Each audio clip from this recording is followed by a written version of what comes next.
Yesterday, the series began with a bang, then fireworks. In a game that had nearly everything, including tremendous emotion. Gordon Beckham's home run late propelled the White Sox to a one-run win. 24 hours later, they're set for round two.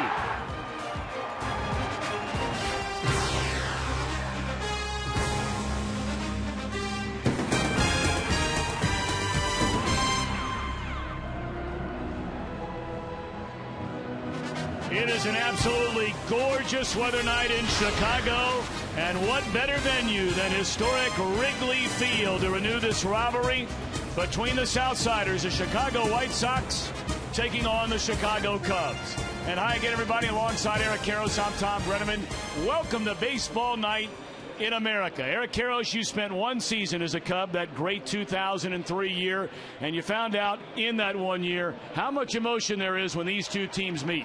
Well, you know, it doesn't matter how these two teams are playing. When they get together, there's going to be a lot of intensity. There's going to be a lot of emotion. We saw that yesterday. Paul Konerko hitting an early home run and then gets hit in the face. Philip Humber, he retaliates. He throws behind Brian LaHare. There's the intensity, the emotion. Kerry Wood throwing his last pitch in the major leagues, walking off with a strikeout and greeting his son. An emotional moment. I don't know how the emotion will rear its head tonight, but I can tell you it's here. Sellout crowd, and they are fired up. Over the years, these two teams have been involved in some passionate affairs. The Crosstown Classic has lived up to its billing. The fireworks continue. It's Baseball Night in America from Chicago.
Series on the north side of Chicago, and let's take a look at the White Sox starting lineup, brought to you by Taco Bell. Sometimes you gotta live Moss for Robin Ventura's team coming in 19 up, 21 down.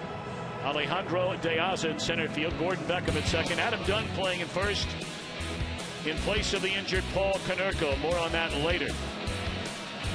Diane DiCiotto is in left field. A.J. Pierzynski catching. Alex Rios in right. Alexi Ramirez. A rare start for Eduardo Escobar down at third.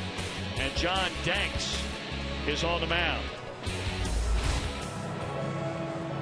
Still waiting for the Cubs to take the field. Well, you couldn't ask for a more picture-perfect night. And, of course, the military represented countries gathering for the NATO summit here in downtown Chicago.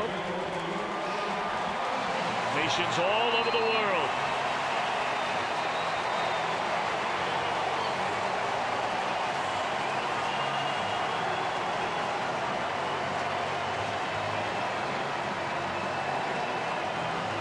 In fact, a little bit later on tonight, we'll have the honor of being joined by General John R. Allen, who heads up all NATO operations in Afghanistan. It will be our pleasure and honor indeed to visit with him during our Baseball Night in America opening weekend telecast on Fox.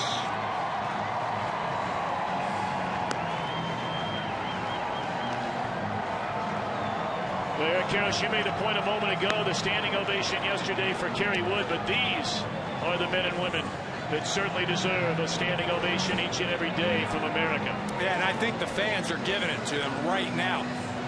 Probably also the players. They're excited. They are proud to be out there with these men and women of service.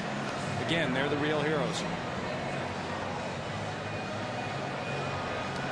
On the mound tonight, still looking for his first win of the season despite a minuscule 1.74 earned run average, is right-hander Ryan Dempster.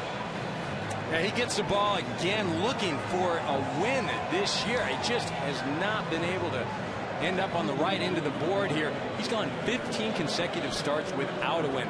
Stay away from Alexi Ramirez for the White Sox. He hits them pretty darn well. 6 for 14, a home run. Don't let him get to you. White Sox getting a 3-2 win here yesterday in the series opener. Philip Humber and Jeff Samardzija both rock solid as the team starters yesterday. Our opening pitch from Wrigley Field brought to you by Budweiser. Great times are waiting. Grab some buds.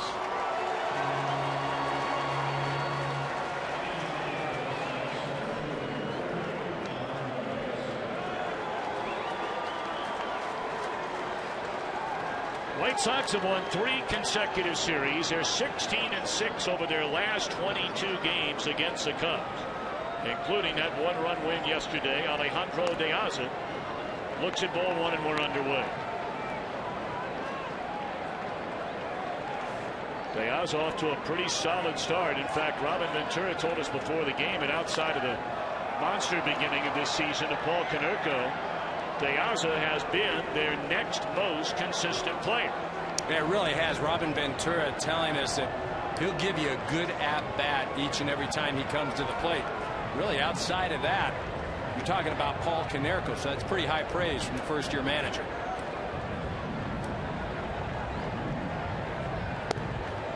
Two balls and a strike. Ventura, no managerial experience without his star first baseman Konerko after being hit in the eye yesterday. He was virtually swollen shut. Ventura, a 2-time All-Star, 6-time Gold Glove winning third baseman. Most of his career, of course, spent on the South Side with the White Sox.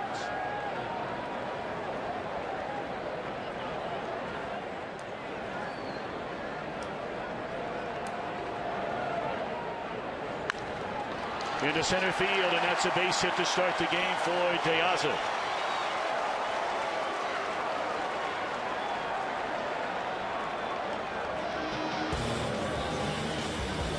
Take a look at the Cubs defensively. Soriano, Reed Johnson, and Jeff Baker, a rare start out in right.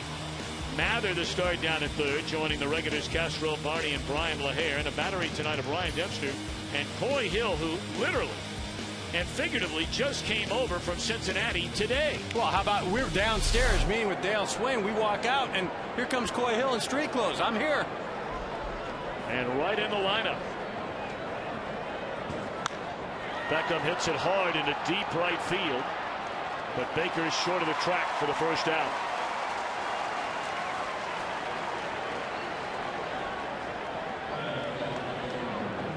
course, not only the White Sox with a first-year manager, the same holds true for the Chicago Cubs. Dale Swain taking over from the start of the year. It's the first time in a long time that these two franchises start a season with new managers. You have to go back to 1992 the last time that both the Cubs and the Sox began a year with new skippers. Runner goes, and not in time on a throw to second base. De Aza his 8th steal of the year. Well, not wasting any time to test Coy Hill. Bounces this throw there. Castro does a nice job of coming up with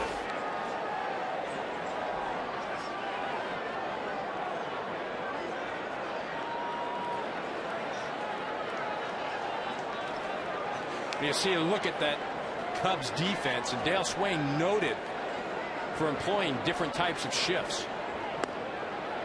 Right now, for a guy like De Aza, who will get an even bigger lead here, well, depending on how close Castro is going to keep him there. I mean, is this a good time to think about breaking for third?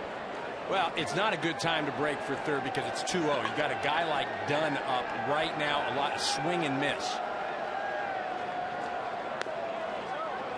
3-0 now. I think Dempster wanted the call, didn't get it.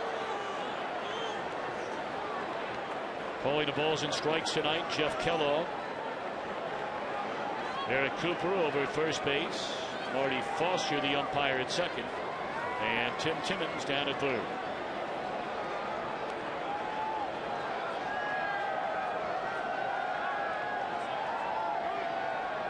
Dunn called timeout and was granted time by Kellogg. So the pitch does not count. Still 3-0 on Adam Dunn. Of course, after 7 straight years prior to last season of clubbing 38 home runs or more, 2011 was a disaster for Dunn after signing the big 4-year contract coming to Chicago. He's already hit more home runs this year than the 11 he hit last year, to go along with a 159 batting average. Well, just a lot more comfortable, and better for him that he gets off to a quick start. The last thing he needed was to struggle, and it's a carryover from last year. That's another thing he does regularly, is walk. So 2 on, 1 out. Dayan Viciedo swinging a hot bat that began about a week ago. With Konerko injured, will bat in the cleanup spot tonight.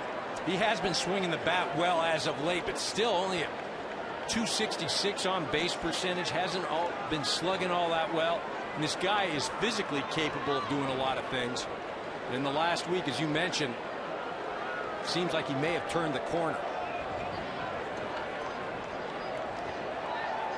De Aza at second, Dunn at first. Ball 1.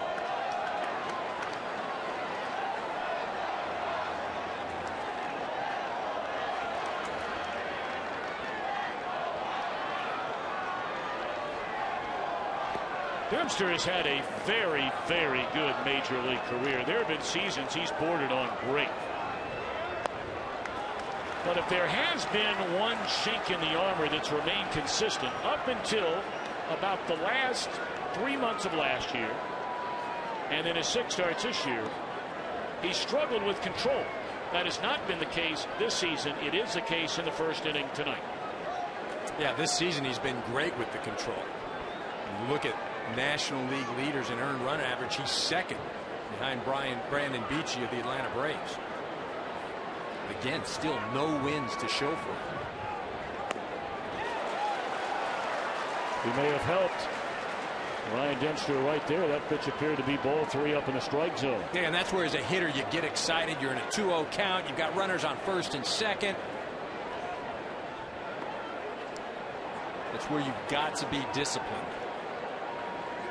So after 6 consecutive pitches out of the zone, he gets a strike. And now the count even at 2-2.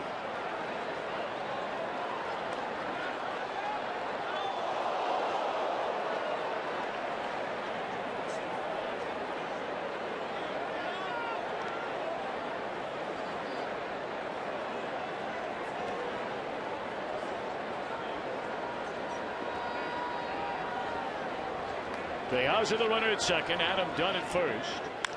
And it's lined into center field, and that's a base hit. Piazza being waved around. He will score. 1-0 White Sox.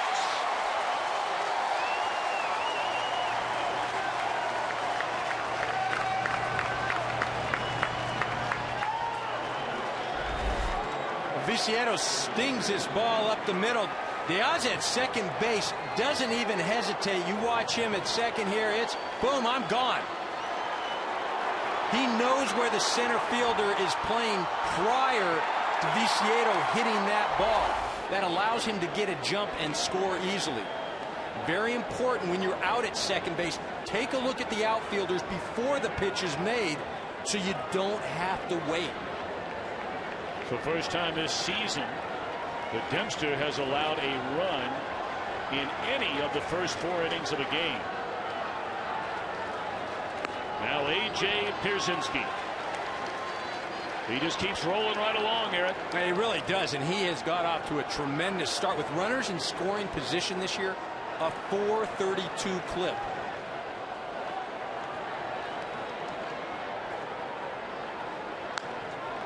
The roller foul. Pierzynski went 5 for 5 less than a week ago against Detroit, and that got him on this current run where he has 10 hits in his last 18 at bats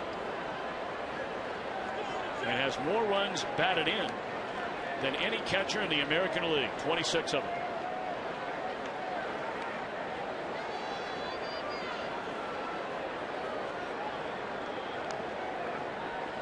One in, one out, 2 on. Still 0-2 on A.J. Pierzynski. A.J. doesn't strike out a lot, only 13 strikeouts all year.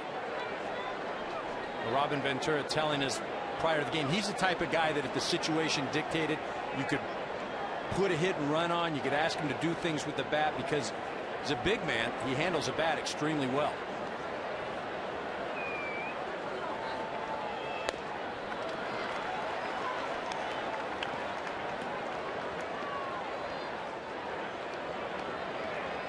See those numbers we talked about. 432. It's almost half the time he's hitting with runners in scoring position. 1-2 pitch and fought off, foul out of play. You see that pitch is out of the zone, but AJ still has the ability that if he does commit to it, he can get his hands to the ball. Fouls it off, forces Dempster to have to throw another pitch. And at any level, the more pitches you force that guy to throw to you, the better chance he's going to make a mistake.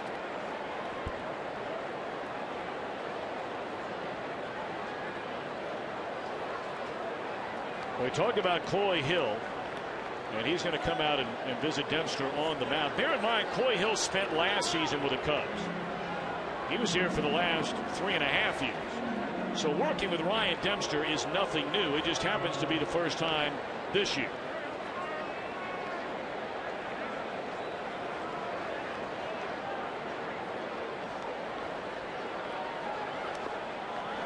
It's a nice play by Hill there on that pitch. A foot in front of the plate. 2 balls, 2 strikes. Well, and you see Hill trying to block this ball with his body.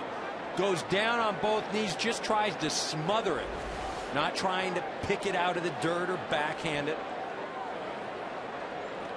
Hill originally came up, as you see, with the Dodgers, was traded to Arizona to spend his most major league time with the Chicago Cubs. 2 on, 1 out. And that's out number 2.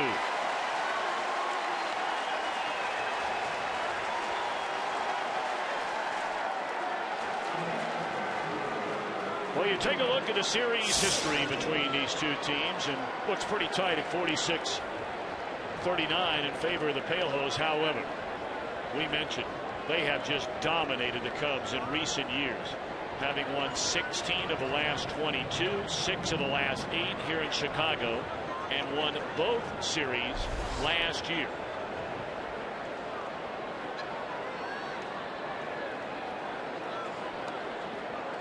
Now Alex Rios. Rios, like Dunn, had a terrible 2011. And like Dunn, off to a good start here in 2012. Yeah, not bad, but I think they hope that he gets the power swing going a bit more. Only one home run. And this is a guy, when they acquired him, they absolutely hoped for more. Off the glove of Dempster, but right at Darwin Barney. So damage control by Dempster. White Sox jump in front, 1-0.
By Taco Bell, sometimes you gotta live Moss. It'll be Reed Johnson, Darwin Barney, and Starlin Castro batting in the 3-hole.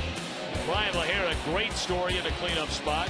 Alfonso Soriano in left, Jeff Baker in right batting 6, and a ladder third of Joe Mathern, Boy Hill, and Ryan Dempster. John Danks, it's been a rough start for this very talented left-hander. Yeah, it really has. 22 walks as well, just hasn't been able to find the plate.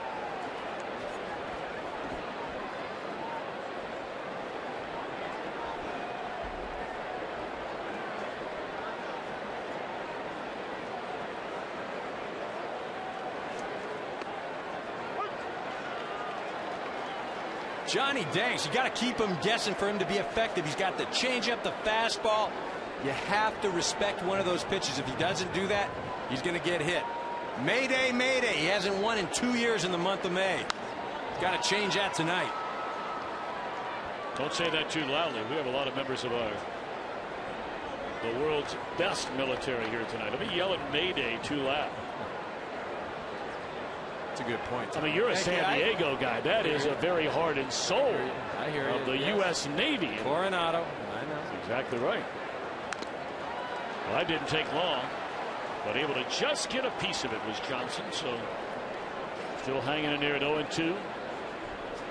Johnson making his 10th start of the year, his 4th out in right field. David DeJesus has been playing extremely well of late with a 10-game hitting streak. He is a regular right fielder. There's a tapper down to Escobar, 1 out. The White Sox defensively. Piazza flanked by Viciedo and Rios in the outfield. Escobar for Brett Morrell down at third base. The regulars Ramirez, Peckham, and Dunn for the injured Konerko. And Pierzynski hanging aside.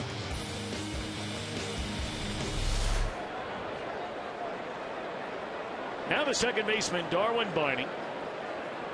Came up last year, played very well for the Cubs, and then got off to a terrible start this year. Dale Swaim sat him down a couple of games, and ever since he brought him back in the lineup, Barney been swinging a hot bat. But here a lazy fly ball for out number 2.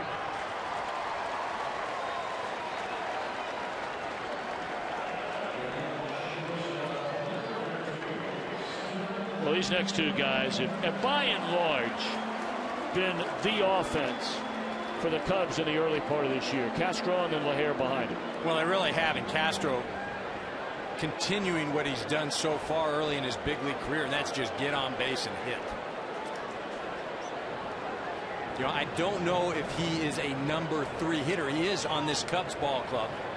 He can put the bat on the ball.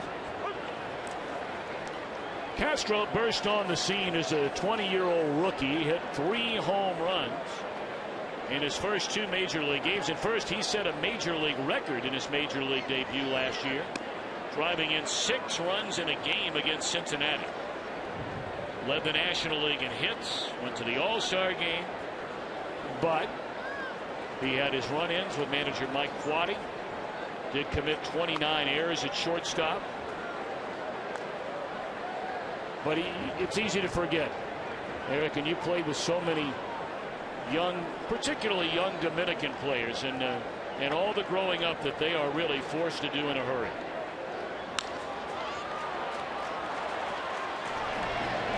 One shortstop to another caps off a perfect first for Dax.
Is sponsored by the makers of One A Day Men's, the official multivitamin of Major League Baseball. Well, what a spectacular city along the shores of Lake Michigan. 1-0 in favor of the White Sox. Ryan Dempster allowed that run, a couple of hits and a walk. Now, Eric, what do you think the future of that couple is? Do you think that they'll be sharing that picture down the road, or just get rid of it? That's the emotional part we were talking about at the top of the show right there. It is? That's that. Yeah, I don't think that's the intense part. That's the emotional part we're seeing right there. Look at that. They're happy as heck. They really are. Anything to spend time together. If it's a Cubs-Sox game, so be it. Wow. Brother and sister hanging out there, and that one served to the right side off the bat of Alexi Ramirez. 1 out. All right, Mr. Caros, time for our keys to the game presented by Ford. Well, I spent all 6 hours of my pregame coming up with this. Get it done. Adam Dunn's in the middle of the lineup. He's going to have to take care of himself. No Paul Konerko. Talking about doing it yourself. Ryan Dempster. He's going to have to shut this club down. You give them 1 or 2 runs the way you've been swinging the bat, the Cubs are going to be in trouble. Pitch, pitch, pitch, and stay in as long as you can, Ryan. Eduardo Escobar, only 37 at bats, has 6 hits. There's Paulie sporting the sunglasses. I had a chance to see him in the training room prior to the game. Does not look good. You know, just swollen, but the color, I mean, it looks like somebody was just playing pepper with his eye. Jeff Samardzija, the pitcher. I was talking to Paulie. He said he didn't know if it was a cutter or a forkball. You know, he said he kind of dove into the thing and he just could not get out of the way. It just kept coming right at him, and be out a few days probably. And clearly Samardzija felt terrible about the whole thing, and you know, they're both very, very competitive guys. I mean, all these guys are, but you know the background of Samardzija, former football great at Notre Dame, and off to a great start. The captain of the White Sox is Konerko. Gone swinging is Escobar, and Hoy feeds it down to LaHair to put a period on that sentence. Here's the way it began in the first inning. Konerko homered, and then the next time up, in the left eye. Yeah, it just kept coming right at him as a hitter, just nowhere to go. And as you mentioned, not intentional, but when you hit the other team's star player in the head, it doesn't matter if it was intentional or not. There's got to be some sort of, I don't want to say retaliation, but acknowledgement. White Sox threw a ball behind Ryan LaHair, the Cubs' top hitter. That's in the air to left field. The wind on this night blowing across from right to left. And Soriano makes a catch. In a 1-2-3 second. And there goes White Sox with a 1-0 lead.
Great times are waiting. Grab some buds.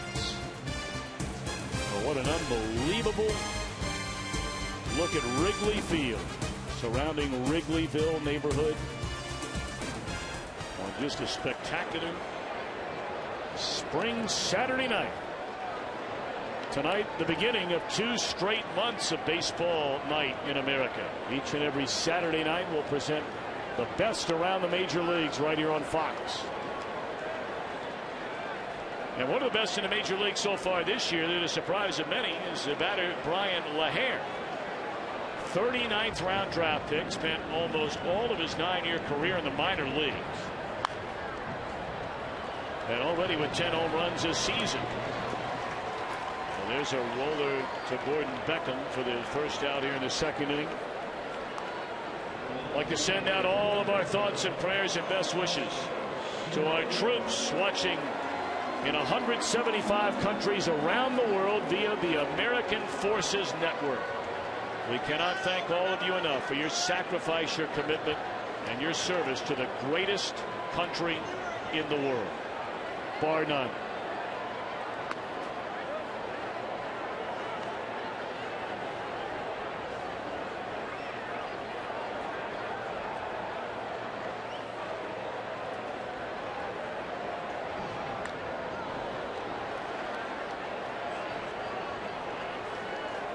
Coming up here in just a minute, we're going to check in and let you know what's going on up in Boston. Phillies in town. Saw Papelbon got the save last night against his old ball club. Well, what is that? 6 straight wins now for Cole Hamels for the first time in his career. Coming back after that brief suspension. I imagine he will be the most coveted free agent pitching wise come this offseason. Good position to be in. Soriano pumps it foul up the third base line. Saw the 2 home runs for Alfonso Soriano. He homered in 2 straight games on Tuesday and Wednesday, snapping 119 consecutive at bats without a home run to begin this season. Beckham, round number 2. Let's check in with your buddy Matt Vasgersian at the MLB Network studios for a DirecTV game break. Matty. Yeah, guys, the Phillies have won 6 in a row, but boy, oh boy, did Mike Aviles have a country breakfast today, pal. 7th of the year, 1-0 Red Sox. If you call yourself a sports fan, you got to get DirecTV. 1-800-DirecTV. Tom and Eric. Matt Vasgersian. Well, what a tremendous job he does on the MLB Network. Of course, for many, many years, broadcaster the San Diego Padres. Prior to that, a little Brewer work as well. Indeed, we're on up in Milwaukee tonight. I think known now at MLB Network for his attire, the brown shoes with the dark suit. Wears it very well. Well, better that than tennis shoes with a gray suit. 1-2 to Jeff Baker. I wonder who that might be. One hopper right at Ramirez, and man, quick work for Danks. 6 up, 6 down. 1-0. White Sox in front.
Saturday night at Wrigley Field. It's not a bad way to spend a Saturday night. No, we were out in the bleachers a little earlier today. Right. We were told by our producer, Jeff Gowen, that's where the crew meal was in center field. Sent us on a wild goose chase. He did. Jeff Gowen. And we found out it was 3 blocks down the road. 1-0. White Sox scored in the first inning with this man, Alejandro De Aza. Singled into center field, stole second, scored on a hit by Viciedo.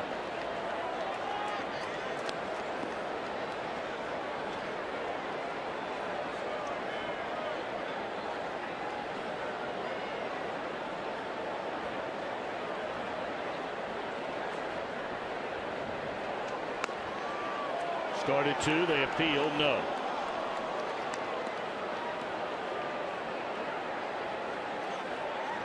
Dempster walked the batter, allowed the run, a couple of hits in the first inning, and then went through the latter third of the White Sox batting order in rapid fashion. Baker coming in a few paces for out number 1. Let's take a peek ahead to next Saturday. Baseball night in America. The Phillies will be in St. Louis to take on the Cardinals. These Cubs will be in Pittsburgh. Some will see the Rockies and Reds, the Rays and Red Sox, Angels, Mariners. Baseball night in America presented by Chevrolet begins Saturday 7 Eastern, 4 Pacific only on Fox. Check local listings for the game and start time in your area. And where are you next weekend, Eric Karros? I'm going to be in Huntington Beach coaching some little leaguers. Got next week off. Wow. Ground ball to short. Gordon Beckham thrown out. 2 away. What kind of team are you sporting this year? We're all right. We get outmanaged. Well, what does that mean? We get outmanaged a few times. We've got some good little ball players. Well,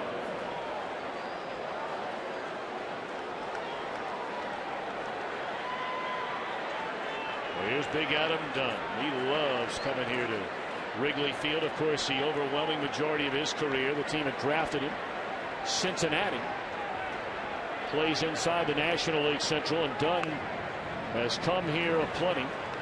He has 41 career home runs against the Chicago Cubs.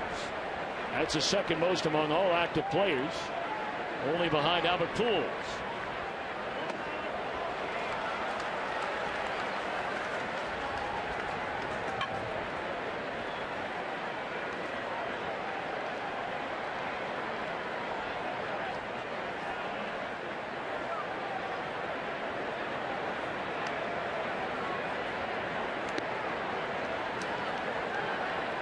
You know, there was a lot of talk a couple of years ago when he was a free agent that he'd come to Chicago, but it wasn't going to be with the White Sox.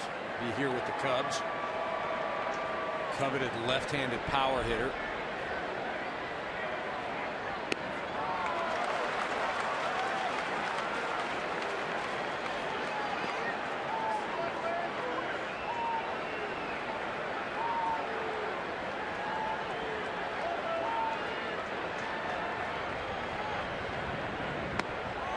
We talked about the Cubs' defensive shift. Even the umpires have to make adjustments. Second base umpires out there at short right center. Well, when do you ever see a situation where no infielders are on the dirt? Second time Dunn has been walked by Dempster tonight. Watch them going back to their straight up positions. Doesn't matter where you shift them, though, if you don't let Adam Dunn hit the ball. That's his second time that he's walked.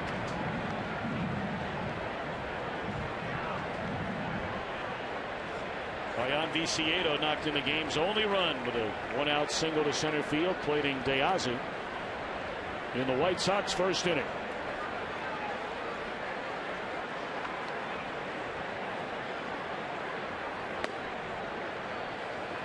Doesn't matter whether you're a manager, a coach, a player, broadcaster, fan, member of the grounds crew. Whenever you come here to Wrigley Field, the first thing you take a look at upon arrival, the flags out in straightaway center field and which way that wind is blowing. Straightaway center field goes the ball, drifting and running out of room is Johnson.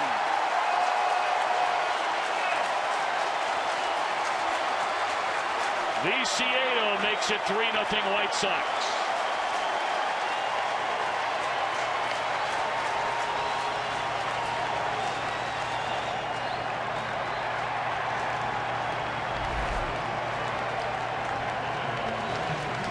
Well, you mentioned the win. This ball just continues to carry.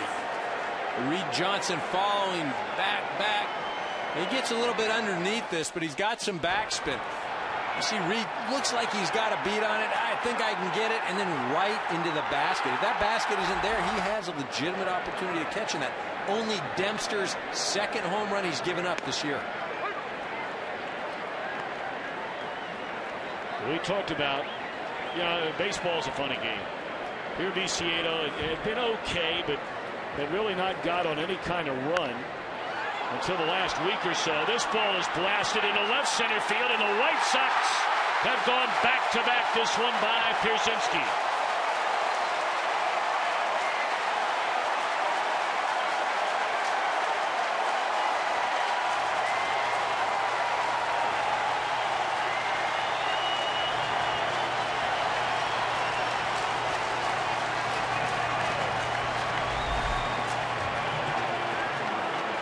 AJ stays right on this, drives the ball, not known as a power hitter, but a good line drive, good gap hitter.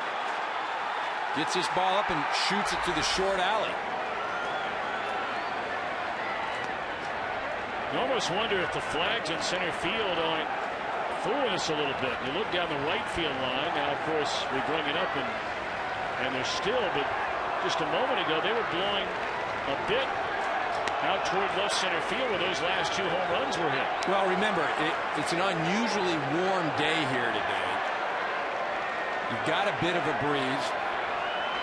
Ball's jumping a little bit. This is almost the weather we had yesterday, today, and it's almost like summertime in Chicago.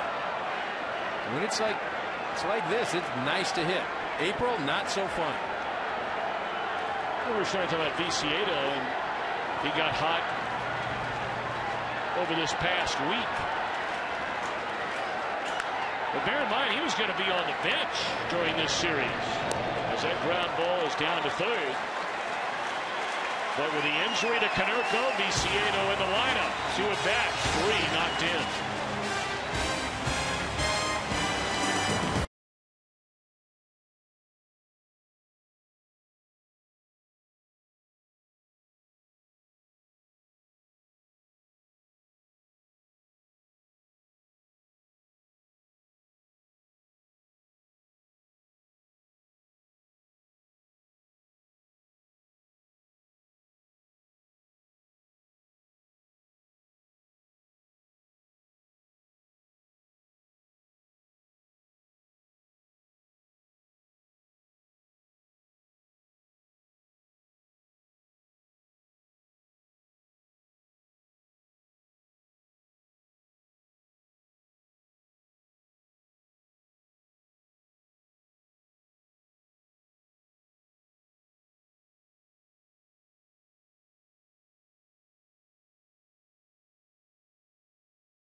Well, John Danks,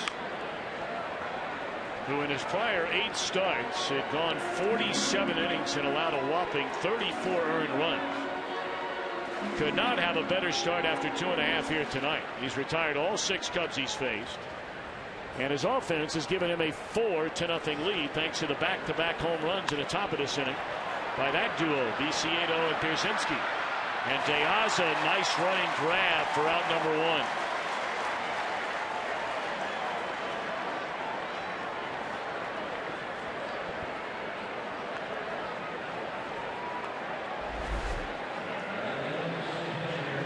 He doesn't get great extension. De Aza, though, gets a nice jump, runs it down.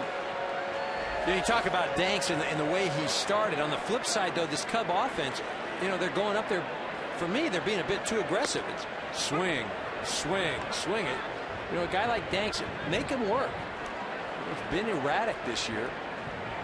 Almost 1-to-1 with strikeouts and walks. In the air right field, Rios was moved back into that position after spending most of last season in center field. 2 quick outs for Danks. Eric, don't you think you're seeing more and more of that around baseball, though? I mean, at least I feel like I am, where there are a lot more teams now that are swinging first, second, maybe third pitching at bat than any time I can ever remember. I think it just depends on the teams. This Cub ball club is a younger ball club for me. Not a lot of experience, and the experienced guys, when you're talking about Soriano, he's a free swinger. There are other teams that have a philosophy, though. They're just going to stand up and wait. The Dodgers are like that now. The Red Sox, Yankees historically. But as we've seen influx of younger players, I think the mentality is go up there and swing the bat. There's no better example than Mr. Castro right there.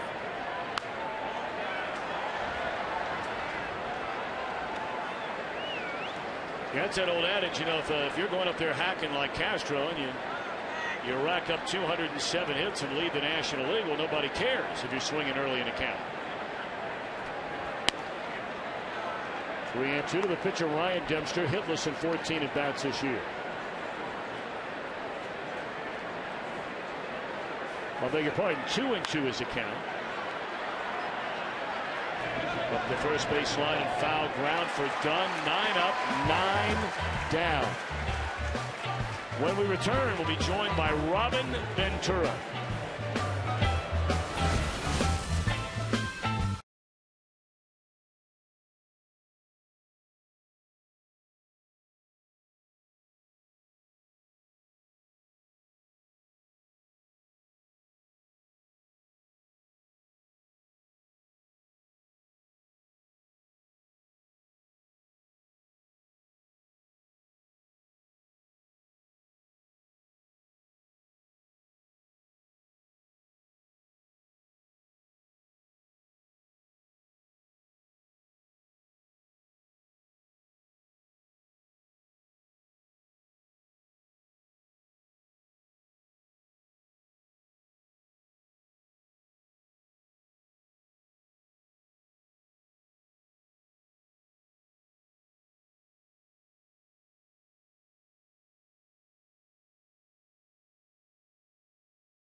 Presented by Chevrolet, proud to support youth baseball in cities and towns across the country.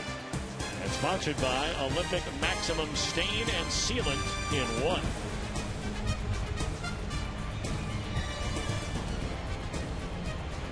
Daylight fading away. Look from Lake Michigan to the city of Broad Shoulders, downtown Chicago. White Sox 4, Cubs nothing. Inning number 4 is underway. That's old school Jersey there. Yes, it is. All he needs is some shorts. Remember that? Oh, yeah. Broken bat roller to Castro. He'll throw out his counterpart. How would you have gone for that shorts idea? Wouldn't have, you know, I would have been all right with it. I wouldn't have liked it. I wasn't a base stealer. Wasn't a lot of sliding going on.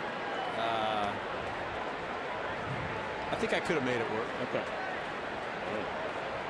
They had to be knee-high shorts. They can't be those tennis shorts. Yeah, the old school back in the like 70s. Yeah, I don't know. The old school tennis shorts Jimmy with the pockets. Connors. Yeah, that wasn't going to happen.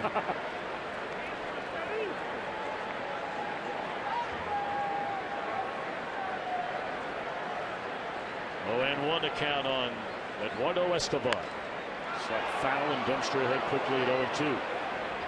Dempster retired the first 2 batters in the 3rd inning, but then issued that walk for the 2nd time in a game tonight to Adam Dunn before allowing over the next 3 pitches back-to-back home runs. On swinging Escobar for the 2nd time tonight.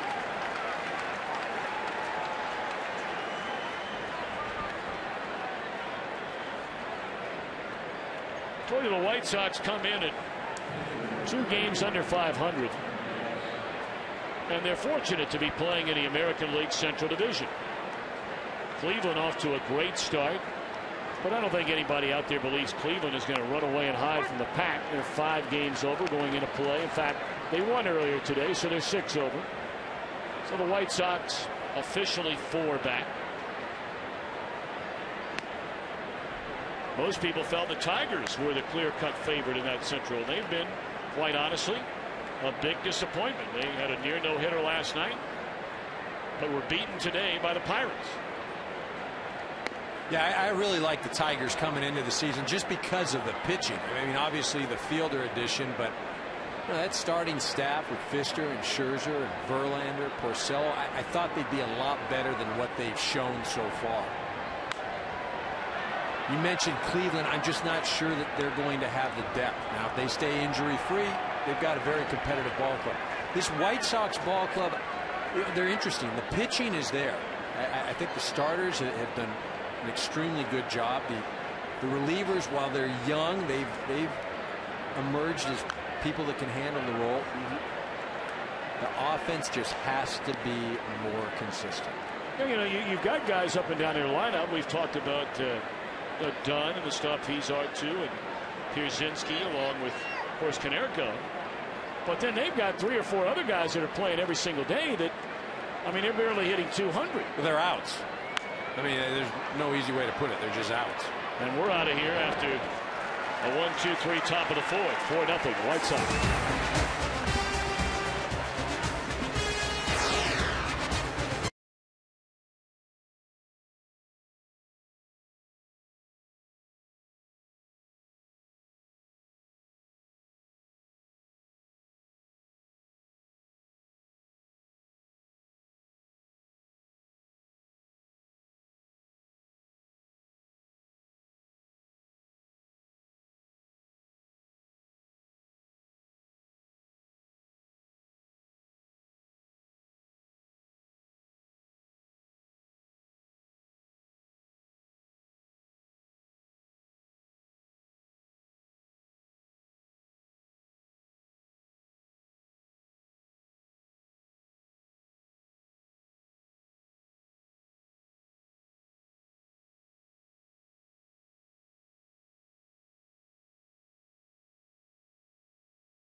America, presented by Chevrolet. Sellout crowd. Beautiful spring night from Wrigley Field. Alongside Eric Karros and our entire crew, I'm Tom Brenneman. Great to have you with us. And again, if you're just tuning in, for the next 2 months, Saturday night, find your local Fox affiliate, and we will have baseball night in America.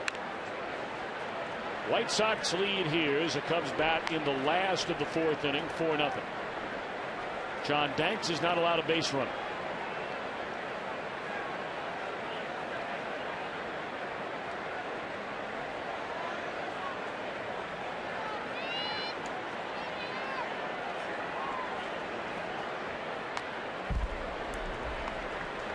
To Reed Johnson. He bounced out to Escobar, the third baseman, leading off the Cubs' first inning.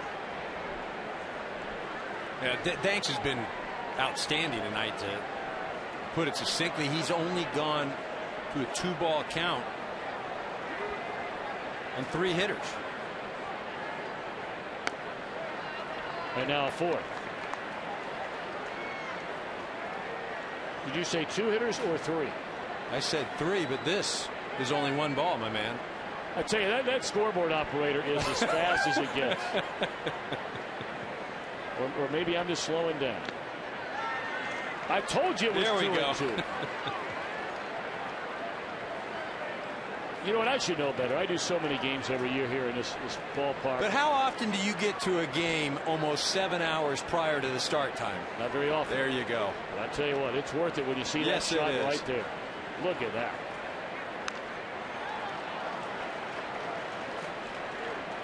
All the rooftops jam-packed. I mean, I don't know if there's an empty seat in any of those. Along Waveland out in left. Sheffield out in right.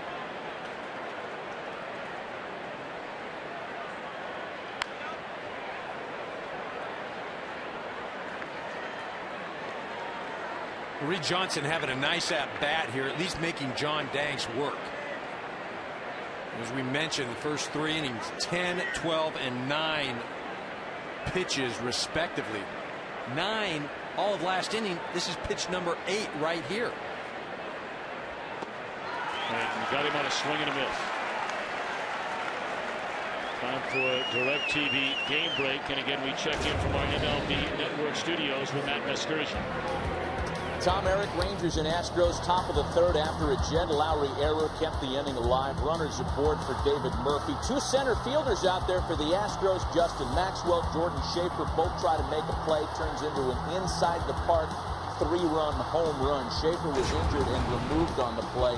Rangers on top in the middle innings. If you call yourself a sports fan, you got to get DirecTV. Call 1-800-DirecTV. Back to you guys at the friendly confines. Indeed. Thank you, Mr. Vasgersian. Texas trying to go to 11 games over 500.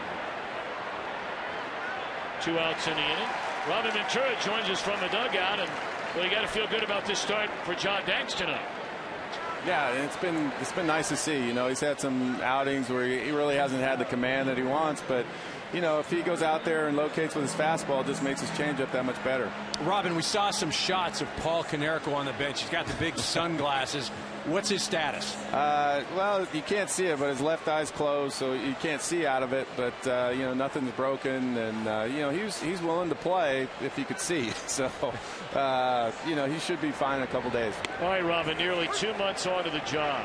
How you like this gig? I like it. We're having a lot of fun.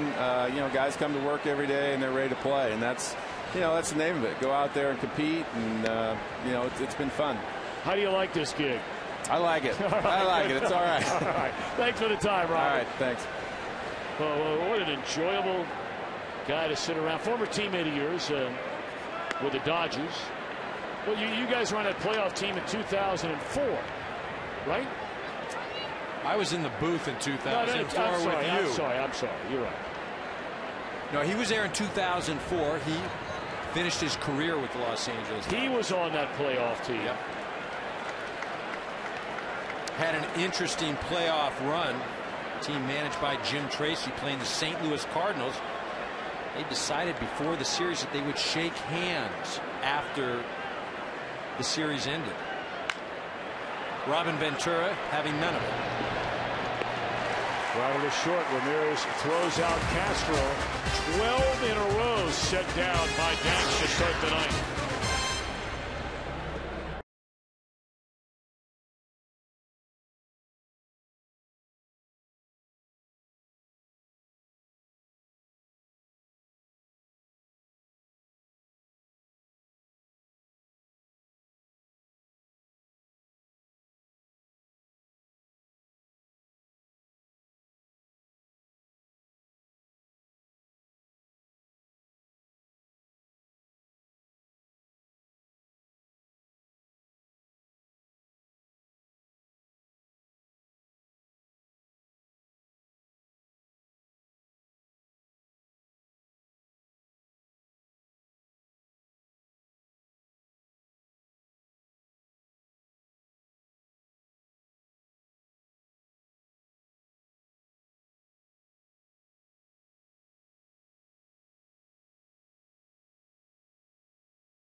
Top of the fifth. From Wrigley Field in Chicago, White Sox lead Ryan Dempster and the Cubs 4-0. Top of the order. Alejandro Diaz singled, stole a base, scored in the first inning, fly to right. Leading off the third.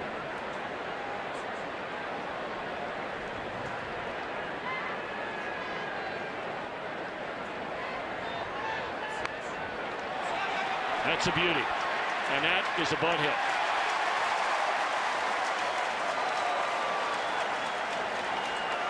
Well, kind enough to join us down in the Cub dugout is Dale Swayman, as well as Ryan Dempster has pitched so far this year. You're certainly not used to seeing this tonight.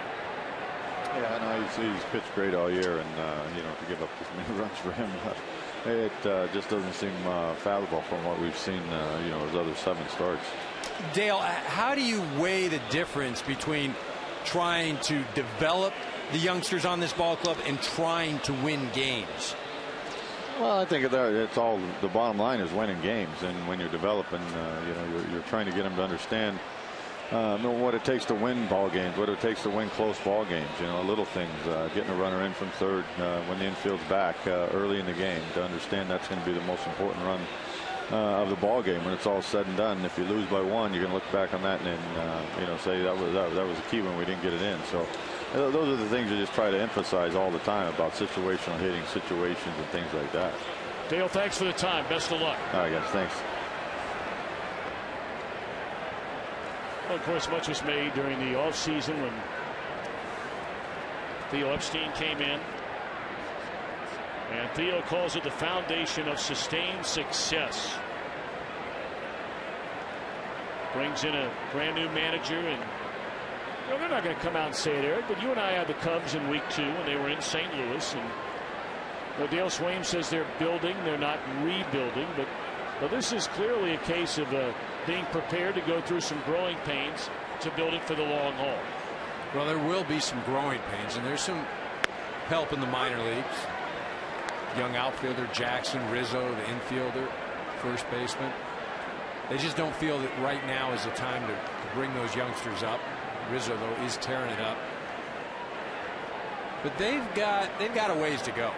I mean, I think that they're going to lose some guys via free agency, probably Dempster. You know, they've got some guys right now that are playing well. Is Stewart the answer at third? Is Lahair the answer at first base? You know, where is your catching going to come from? I mean, it's not as if this thing is going to be a finished product anytime soon.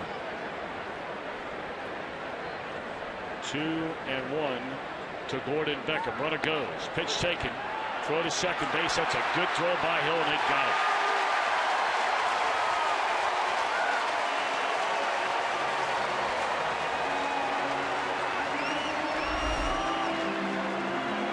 He gets a pretty good jump, but Coy Hill does an excellent job of getting his feet set and throws it right to Barney on second base. So he gets a pretty good jump, full head of steam right there, but a throw like that, doesn't matter how fast you are. Beckham, a base hit in the center field. Boy, Beckham could play against the Cubs every night. He'd be the best player in baseball. Let's check in again with Matt Vasgersian. Tommy, the Red Sox and the Phillies, and Joe Blanton just has never really enjoyed his time pitching against the Boston Red Sox as an A or as a Philly. Back-to-back home runs in the fourth. Young Will Middlebrooks, Jared Saltalamacchia to make for a 5-1 lead for Boston, trying to even up the series in the fourth. Guys, back to you at Wrigley. Well, Matt, thank you very much. Talk about Beckham against the Cubs. In his very short career, he has 21 hits in 57 at-bats. Well over 350. And you know about his struggles at the plate. Really since his first full year in the big leagues in 2009. And if you could figure it out, he'd try and bring that same approach to every ball club. But for whatever reason, sometimes whether it's pitchers, hitters. Dunn hammers one down the line. Foul. You just have success against certain guys, certain teams. Beckham right now, love to see that Cub uniform on the other side. Beckham not a big base stealing threat, only 1 out of 2. You got that big shift again. Look at that entire left side wide open.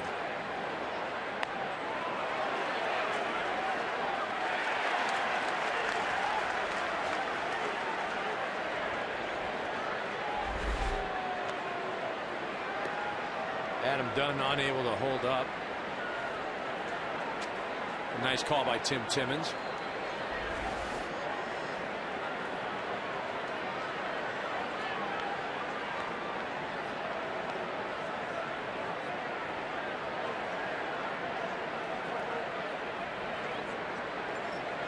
Coming up in the bottom of the 5th inning, we told you earlier we're going to be joined by General John R. Allen.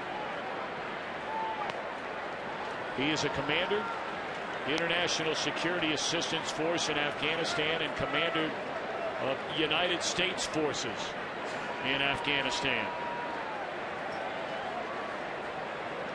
Looking forward to sitting down with him for a few minutes. NATO summit going on here in Chicago, really beginning in earnest today. And they will be in meetings pretty much around the clock, beginning later tonight and into tomorrow.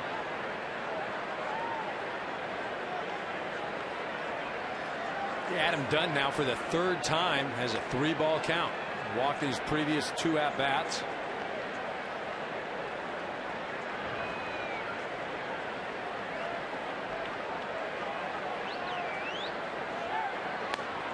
And now he's walked for a 3rd time.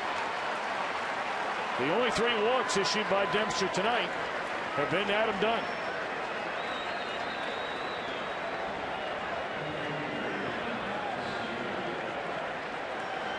76 total pitches already. You mentioned the 3 walks to Adam Dunn, and it's almost like he's spending all his energy there trying to be so careful, and both times following hitter Viciedo's got him. An RBI single in the first and a 2-run shot in the third. Sox trying to add to a 4-0 lead. Viciedo had 12 runs batted in the entire year. And as Mr. Carroll's just mentioned, 25% of bat total in 2 at-bats tonight.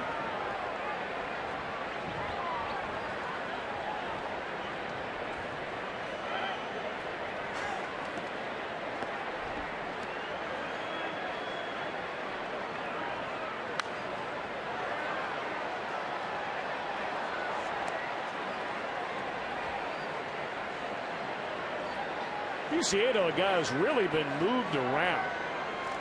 Was a corner infielder last year. They turned him into an outfielder. His 4th position change in the last 3 years.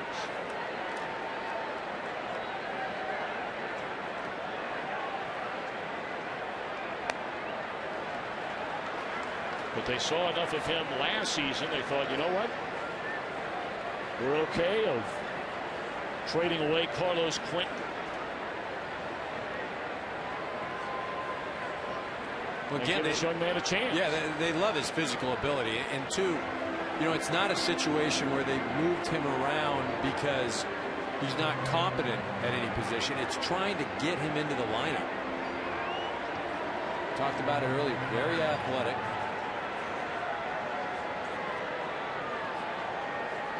The general manager, Kenny Williams.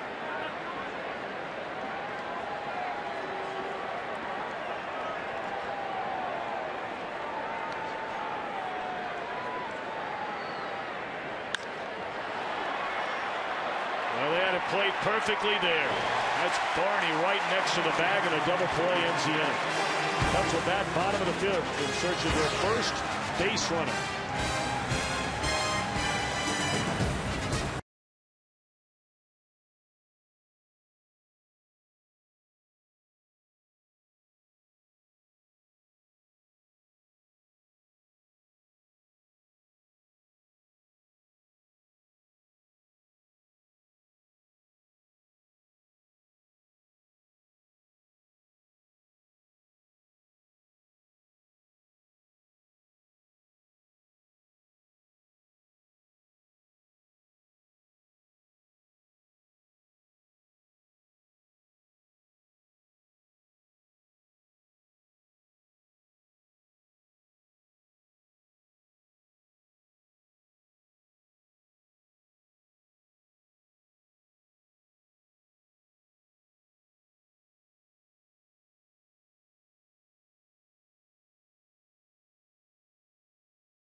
Ford, go further.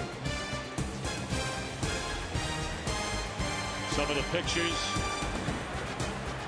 from before first pitch tonight with the NATO Summit here in the city of Chicago. Really beginning today, and what a job throwing out the ceremonial first pitch, by the way, from a very distinguished member of the United States military, General John R. Allen.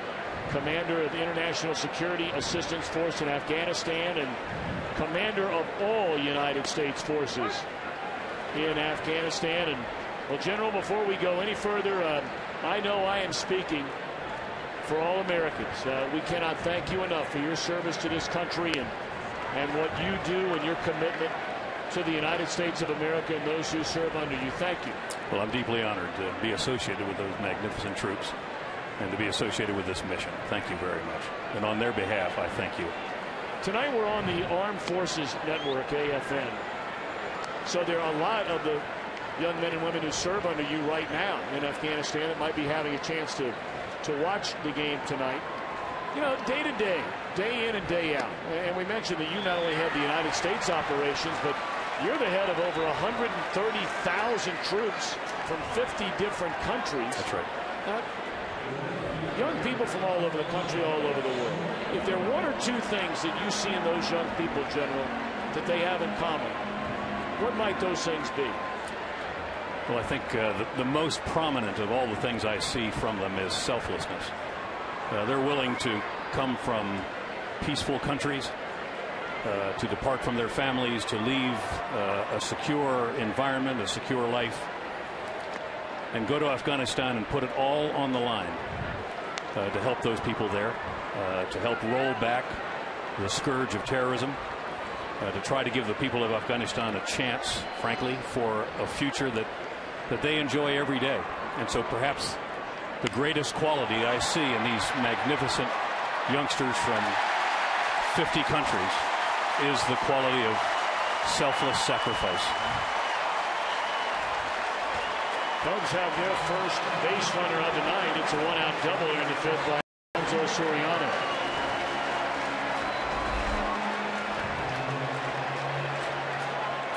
This pitch up and in. Soriano gets a bat head out. Just a question of whether or not that's going to hook foul. Just inside the line. Clean double for Soriano.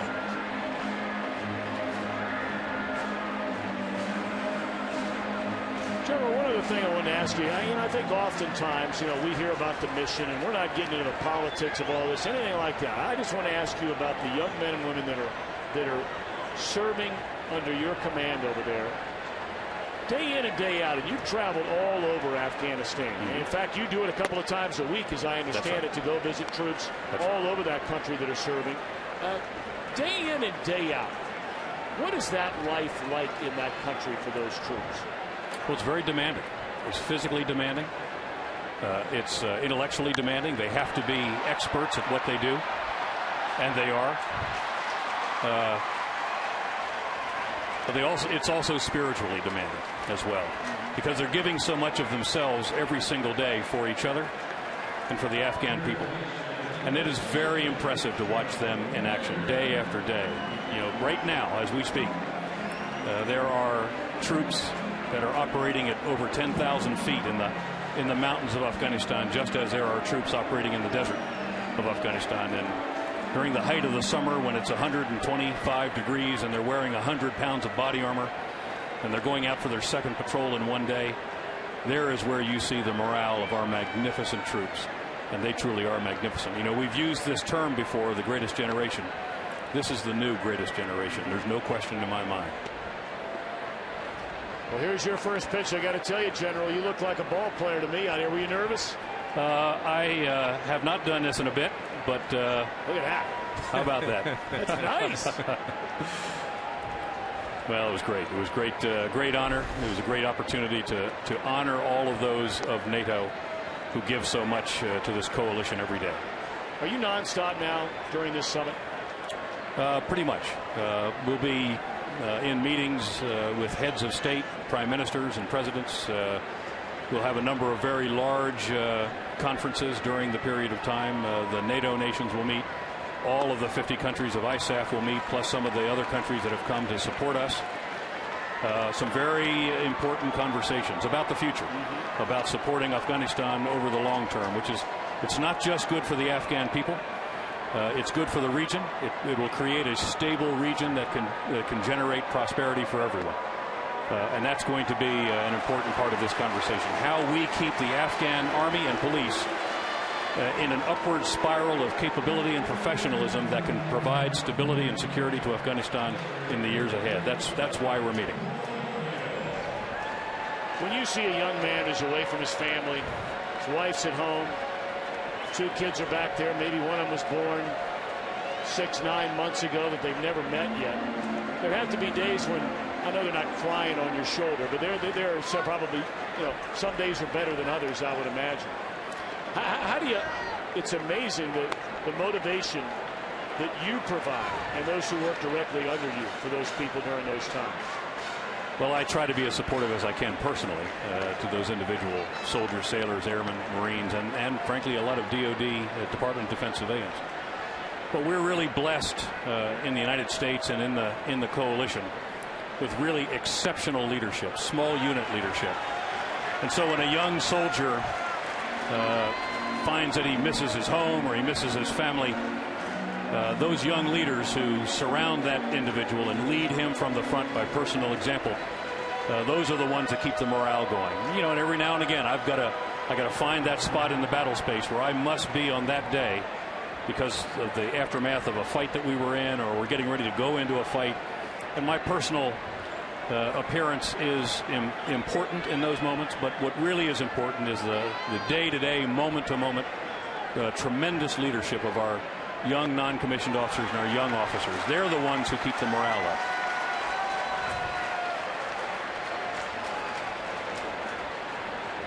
Well, I know you've had a very long number of days after making the trip from Afghanistan. Correct me if I'm wrong, after spending this week in Washington and then jumped on a plane.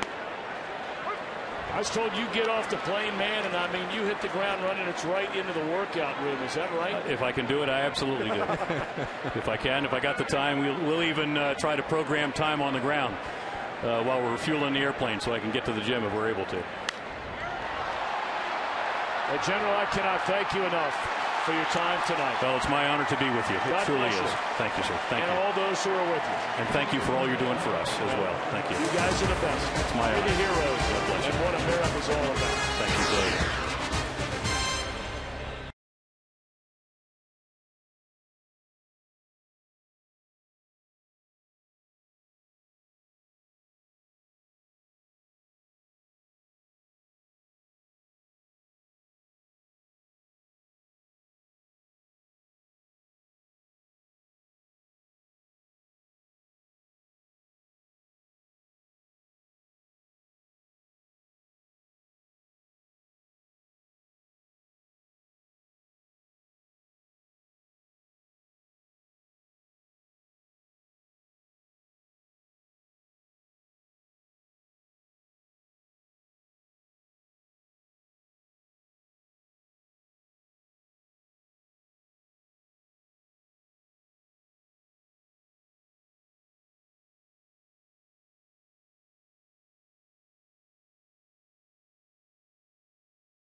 DirecTV. If you call yourself a sports fan, you gotta get DirecTV. And by Jaguar. See the new model year lineup at your local Jaguar retailer. Ah, yes, Wrigley Field. Feels like a summer night. Temperatures in the mid-70s, not a cloud in the sky. The Cubs and the White Sox going at it over the weekend on the north side of Chicago. 4-0. White Sox lead. They bat in the sixth.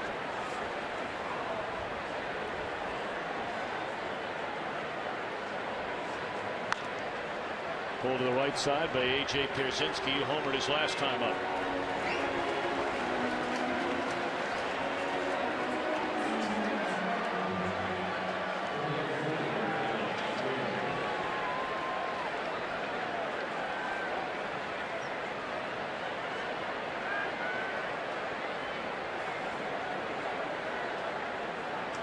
So you get around the General John R. Allen, kind enough to join us from the booth. You can understand why we have the best military forces all over the world. You go to work for a guy like that every day. Wow. Well, how about him thanking us? I mean, that's just the most ridiculous thing going on. I agree. I wasn't going to say that to him, though. Are you kidding me? I mean,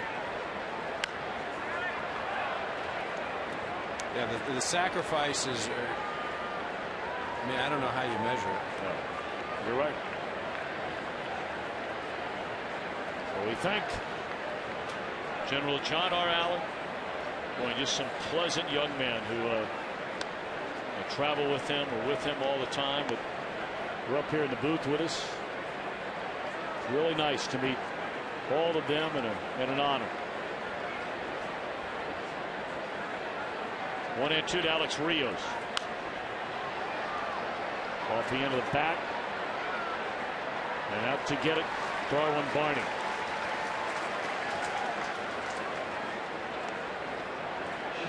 They got to believe Cubs getting shut out. I mean, there's no activity in the bullpen. They have plenty of time for that.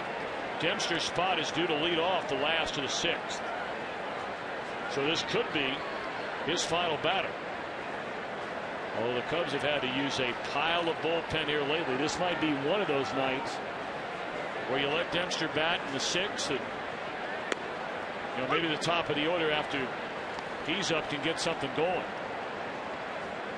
Well, it's not like Dale Swain has a lot of options right now on the bench from the right side.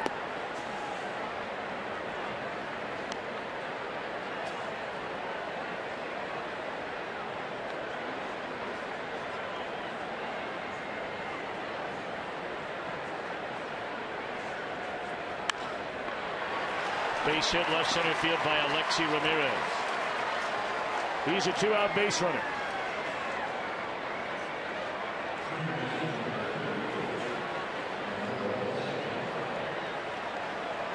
They keep waiting for Ramirez to really make that next big step. When he first came to the big league, don't get me wrong. I mean, he hit 15 home runs, knocked in 70 runs, hit 250 to 270 somewhere in there. But I think the expectation, Eric, now is higher, isn't it? Yeah, they had hoped the 15 home runs would go to 20 or 25. They hoped that the offense would increase, and right now it's gone the other way. Not getting on base on a consistent level. Not much power. Escobar, a pop-up that Soriano chases down. And that will retire the side to hit a man left. Cubs trailing 4-0.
League. Arizona and Kansas City, the Royals entered play, tied with Minnesota for fewest home runs in the American League. Mike Moustakas gets Ian Kennedy, whose ERA this month is approaching 6, 5-0 Royals. Red Sox and Phillies, David Ortiz needs a glove the same way Eric Karros needs a comb. Doesn't matter when he's hitting. He's playing first base tonight. 4 home runs for the Red Sox. They lead the Phillies 7-4. Back to Tom Brenneman and Eric Karros at the Wrigley Field friendly confines. Wow, how about that line from your buddy Matt Vasgersian? Well, Brown Shoes dropped the comb on me, didn't he? He did. He did. 4-0. White Sox in front. Tony Campana. This guy's one of the fastest players in all of Major League Baseball. If you haven't seen him run, man, oh man. Grew up just outside of Cincinnati, played collegiately at the University of Cincinnati. And that's slapped into center field. And Campana off the bench with a base hit.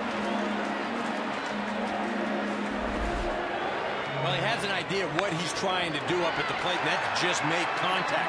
Preferably hit it towards third base or shortstop and let his legs do the rest. Campana's been playing regularly in center field ever since they traded away Marlon Byrd. But the man starting there tonight bats now Reed Johnson.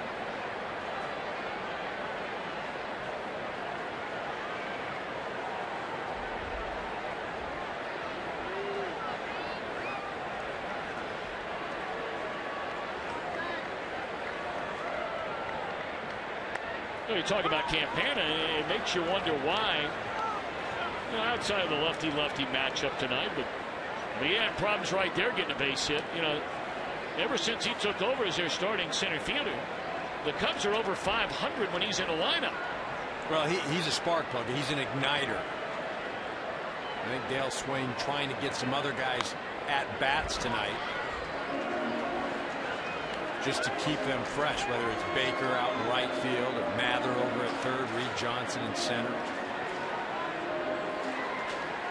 Campana only has 77 at bats and has 10 stolen bases.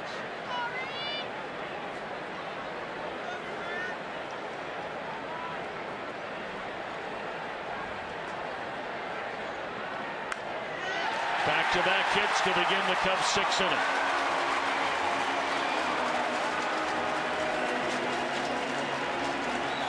Take a look at our game summary presented by Jeep. Oh, White Sox. Danks. They only allowed 1 hit through the front 5, and now 3 after back-to-back hits to begin the bottom of the 6th inning. Back-to-back home runs for the White Sox in their 3-run third. And Viciedo, the big story tonight and of late. Yeah, you see Viciedo with the 4 home runs in the last 6 games, but you know, getting back to John Danks, he's fallen into a pattern. In 2012, that first time through the lineup, they're only hitting about 200 against him. But the second and fourth time, second through 4, they're hitting over 300. Seems to be the case right now. And I think that what that is as a hitter, you see that, you know, he's not a guy that's going to overwhelm you. He's going to get you off balance. That first time, you see the change, you see the fastball. You take that with you in your later at bats. Darwin Barney had a pretty good pitch to hit right there and fouled it back. The Danks retired the first 13 hitters in the game tonight. As you point out, Eric, now 4 of the last 6 have reached. So Cubs need a lot more than those last 2 base hits to get back into this thing.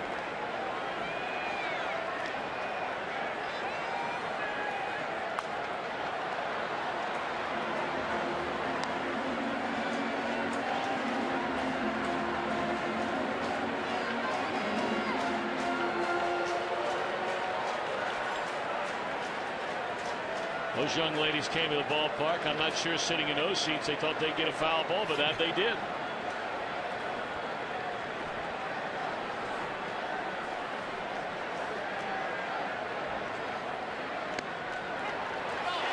Barney disagrees with that call by Jeff Kellogg.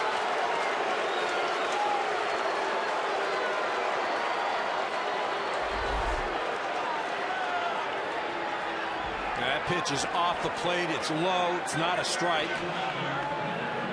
You see there the overhead view. Darwin Barney is right, but it's one of those things that as an umpire, what you would say to the hitter is, okay, you're going to take that pitch an inch off the strike or off the plate, but you know what? You just swung at a pitch that was 2 inches high. So what is it? You either know the strike zone or you don't. It's a big batter in this game right now for the Cubs. Their number 3 hole hitter. Runners go. And it's swung on and fouled first base side out of play. How about that? Down 4-0 with 2 on. Start the running. Yeah, I'm not sure I like that. Castro hitting about 370 with runners in scoring position. He's going to put the bat on the ball. You know, what you do right there is you're forcing him to swing the bat.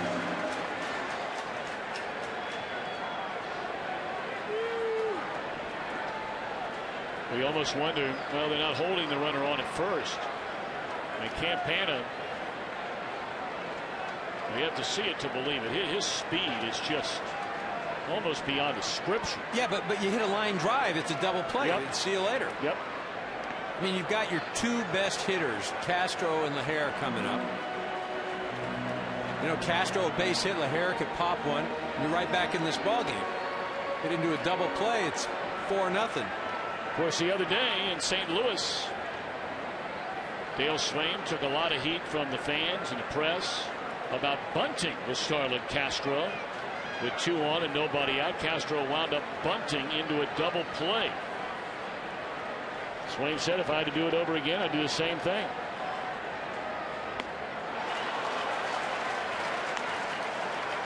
Well, Castro tried to hit that ball up to Northwestern University.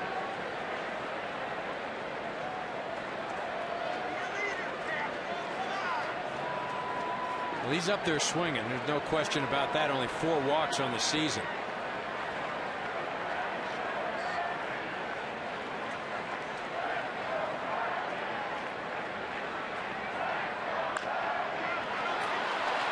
There's 1. There's 2.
At our Lexus in-game box score, Viciedo batting in a cleanup spot after the injury to Konerko, which forced him to shift around their lineup. And boy, what a big night he's had. Yeah, you know what, though, Tommy? You look at the guy ahead of him, Adam Dunn, 0 for 0, but 3 walks and a run. He's been key tonight because he's extended innings.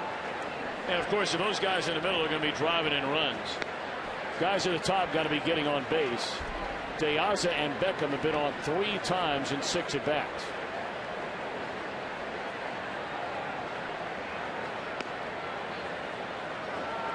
So John Danks gets ahead 2-0 against a new Cub pitcher, right-hander Sean Camp. There have been so many changes in that Cub bullpen.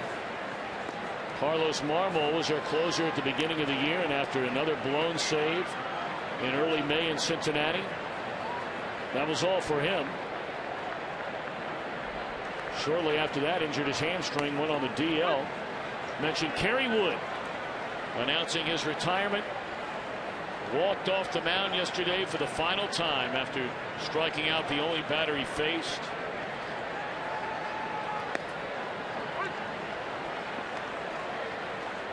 You were a teammate of Kerry Wood's. That lone year in 2003. What a magical year it was for the Cubs and for Kerry Wood. Yeah, it really was. I mean, there are 2 guys you wanted to hand the ball to, Kerry Wood and Mark Pryor. And Kerry Wood was outstanding in the postseason and done a lot of wonderful things for the city of Chicago. I don't know if anyone. It was one of those games in baseball where it wasn't a World Series game, it wasn't a postseason game, but it was a game that if you were in baseball, and you go around the clubhouses and they have games on all over the place, and the Cub games were always on going back, you know, to the late 1990s. The day he struck out 20 Houston Astros in his ballpark. There are a lot of people that could tell you exactly where they were watching that game.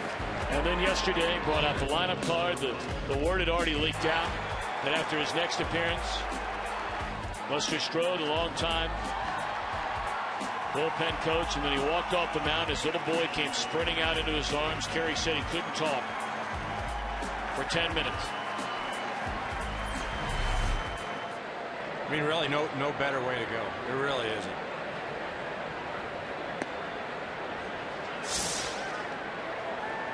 So much talent and so many injuries. Rookie of the year in '98, twice an All-Star, was a closer, starter, over nearly 1,600 strikeouts. And there are so many that will always wonder what could have been. Just blessed with unbelievable talent. Well, you talk about being blessed with unbelievable talent, but you know, his body broke down a number of times. Yep. So was that, maybe that was the curse part of it. But I'll tell you what, there was never did he say, I can't take the ball today. He'd take it, he'd drag his arm out there, and he'd dominate. I mean, look at that. Only the big unit. Randy Johnson. All-time history of Major League Baseball. Go back to that in and out. Now look at these names. Randy Johnson, Hall of Famer. Pedro will be a Hall of Famer. Nolan Ryan, Sandy Koufax, they are Hall of Famers. Kerry Wood's not going to the Hall of Fame. But when you're talking about the game's all-time best strikeout pitchers, he's in that category. You knew when you had to face him, you saw him as an upcoming pitcher, as a hitter, you're going, oh, man, I have my work cut out for me today.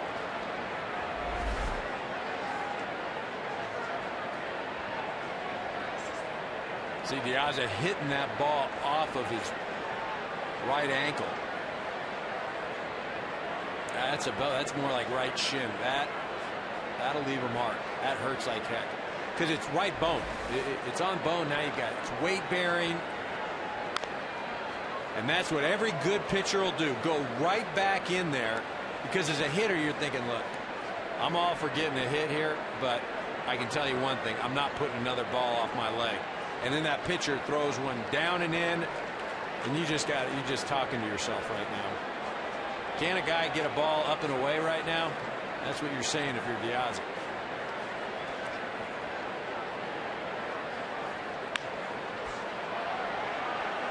Foul out of play, still 2-2 on Diazo.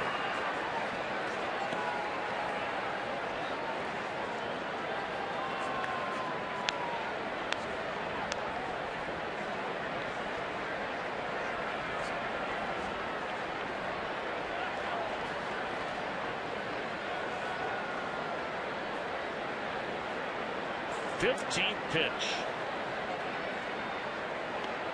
And there'll be a 16th for Cam. Facing just 2 batters in this his first inning, including the pitcher.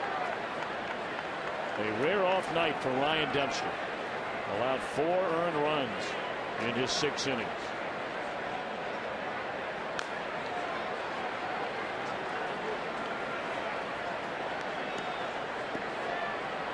Well, the odds of having really a very productive at bat, seeing a lot of pitches, fouling them off, making Camp work.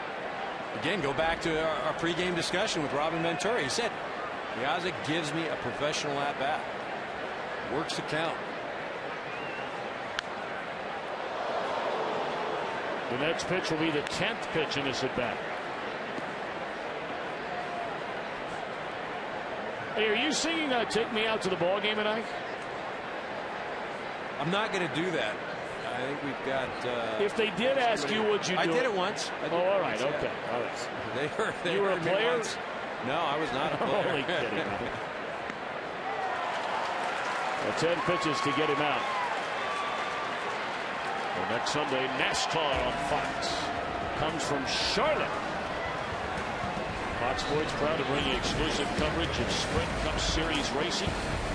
Coca-Cola 600 live from Charlotte Motor Speedway next Sunday, 5:30 Eastern, 2:30 p.m. Pacific. That's where the NASCAR Hall of Fame is. Charlotte, North Carolina.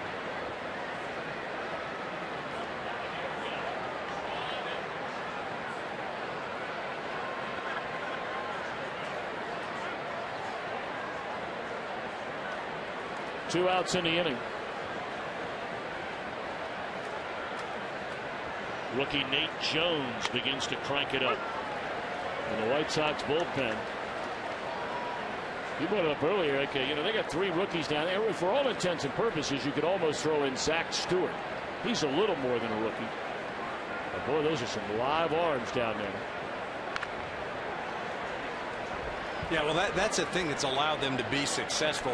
If you're a youngster, see Stewart right there. But if you're a youngster and you're coming out there throwing 1,000 miles an hour, I mean, there's room for error. And that's what the White Sox have. 3 guys down there with just power arms. For Addison Reed right now, they're closing. As Beckham has gone swinging, and it's a 1-2-3-7. So we're going to get out of here for the singing of "Take Me Out to the Ball Game." 4-0 White Sox.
XF Sports.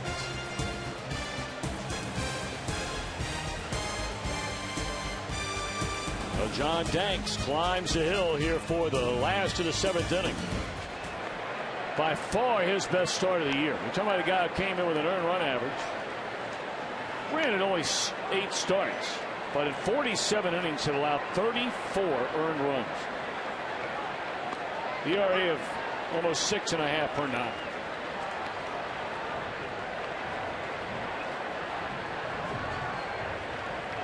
Brian LaHare.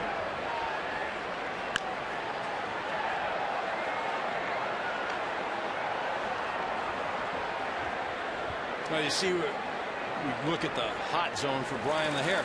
Likes the ball middle away. I tell you, not too excited about the inside pitch. See Danks just keep going away. Now it's a little different probably with a left-handed pitcher. The right-handers are constantly going, trying to probably stay away from him. He's got a lot of power to left center field.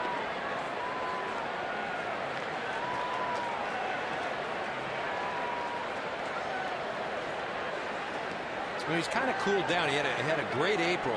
Not hitting for the average this month, but still 5 home runs already. Let's see, though, that's a pretty nice number. Leads all of Major League Baseball as far as first baseman home runs. One away in the inning. The MLB Fan Cave is back. Some of baseball's biggest stars scheduled to visit and appear in the Fan Cave video, like Kate Upton.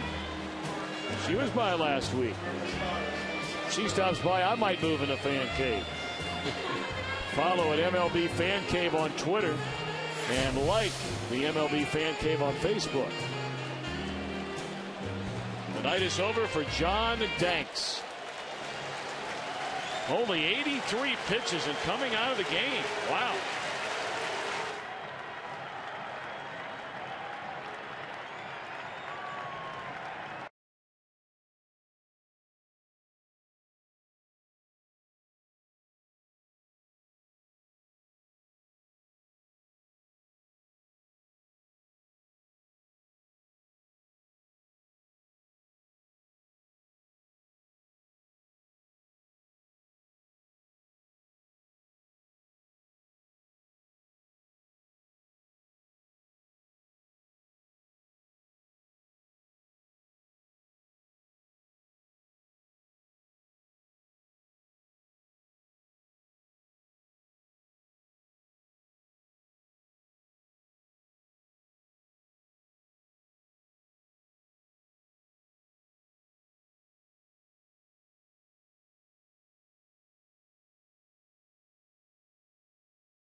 Night is over for John Danks. Goes 6 1/3 innings, allows only 3 hits and not a single run.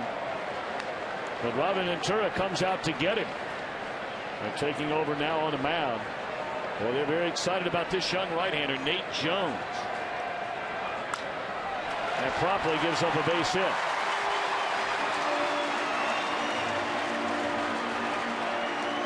Chevrolet is hoping to build the next generation of diamonds and dreams. Here's our own Ken Rosenthal to tell you more. As the official vehicle of Major League Baseball, Chevrolet is proud to be building the next generation of memory. Join Chevy as they rebuild youth baseball fields across the country. Go to ChevyBaseball.com to enter for a chance for your community to win a youth field makeover. Kenny, thank you very much. Eric Karros, are you surprised that John Danks was taken out of this game? Not after this double play, Tommy. Well, you're a front runner if there ever was one. Wow. Tell you, the new skipper knows what he's doing.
Baseball Night in America, presented by Chevrolet. 2 months every Saturday night. Find your local Fox station for Baseball Night in America. That gentleman's trying to console. It's only 4 runs. Half. Yeah, it's only 4 runs. It's not that bad. I think that's what he's saying. She's saying, okay. All right, 4, you're right. And now she's getting ready to scream at him as we get back to the action. Cubs bring on James Russell, the son of one-time excellent Major League closer Jeff Russell. He's having a real good year. Had a good year last year. This one is clobbered by Adam Dunn. 5-0 White Sox.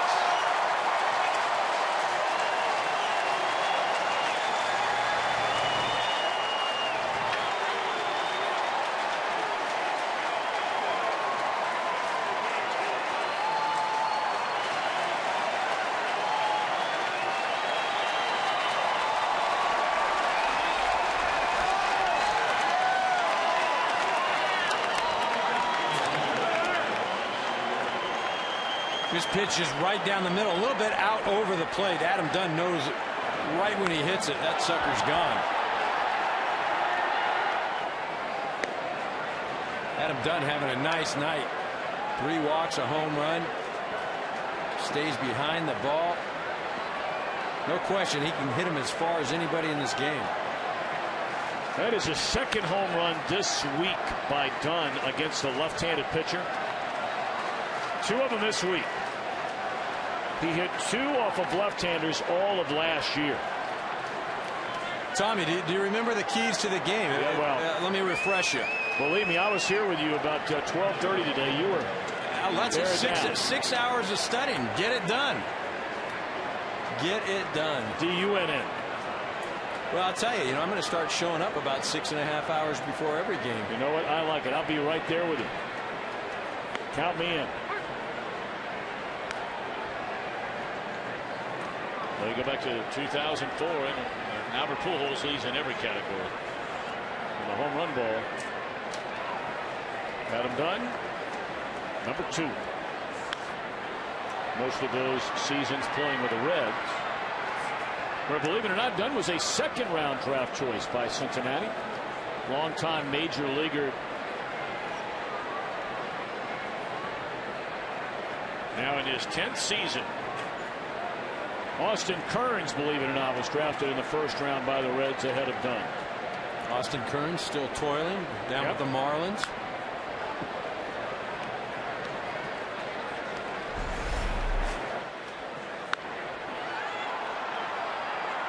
A.J. flexing his muscles with a home run to left center field.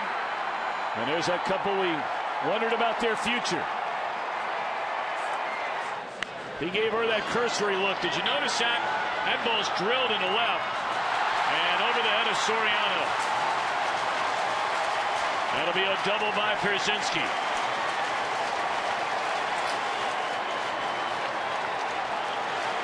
He's had a big night. Home run, now double. Well, this is a tough ball. I mean, Soriano makes it look tougher, but it's over his head. It's curving towards the foul line. The minute he turns with his left shoulder going back, he's got himself in trouble. Not an easy play.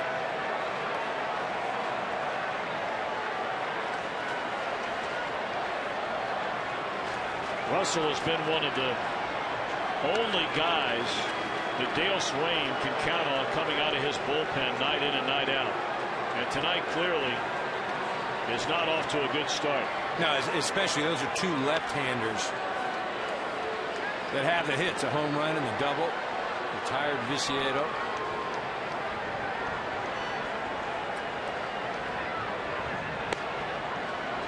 And man, oh man, Eric, all the years you played, by and large, you played on some Dodger teams that had some outstanding pitching. Same with your 1 year here in Chicago. That year you went to the NLCS. I'm not so sure at the end of the day, having announced for 25 years, if there's anything that can make a team look uglier than having a bad bullpen. You're probably right. And you look at the teams that are successful, that middle relief. I'm not talking about the closer. I'm talking about the middle relief.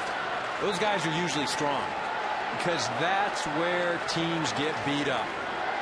Your starter goes 6, and then here it comes, batting practice. And that's not to say this is where the Cubs are at all. It's just teams that don't look good usually are weak in the middle innings.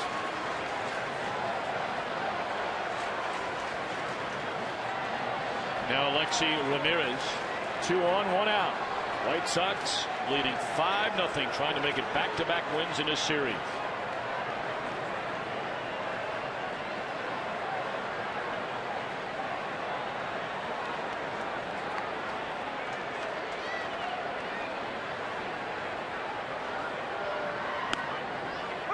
Strike 1.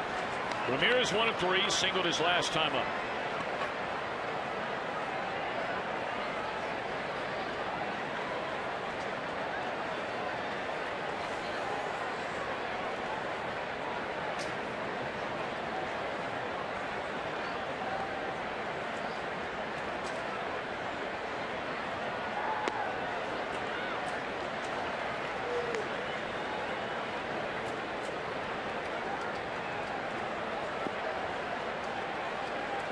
Pierzynski, the runner at second. Rios intentionally walked with LaHair playing behind him over at first.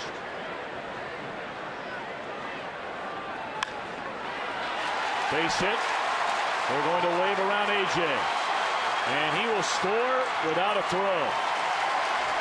Ramirez, his 17th run batted in. 6-0 White Sox.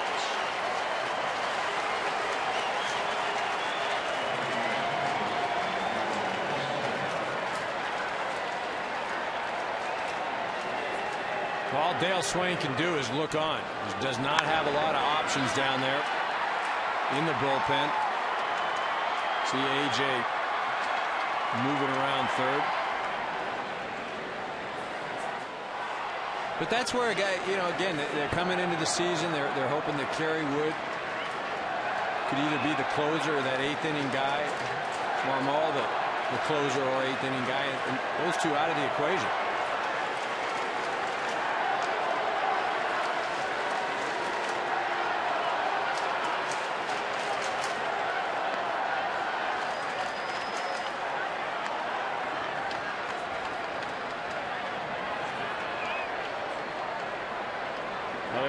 Getting loose, the Cubs do in their bullpen. Blake Parker. I mean, we talked about this Cub bullpen. Well, I think you look at that strikeouts. I mean, 26th in Major League Baseball. Just not a lot of power arms. Castro tried to get the out after it went right under the glove of Mather, and they're loaded.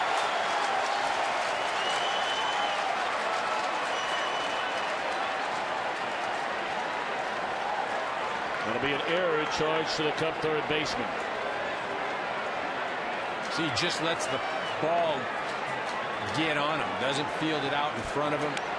Basically just straight down is Mather. Mather's a pretty big man.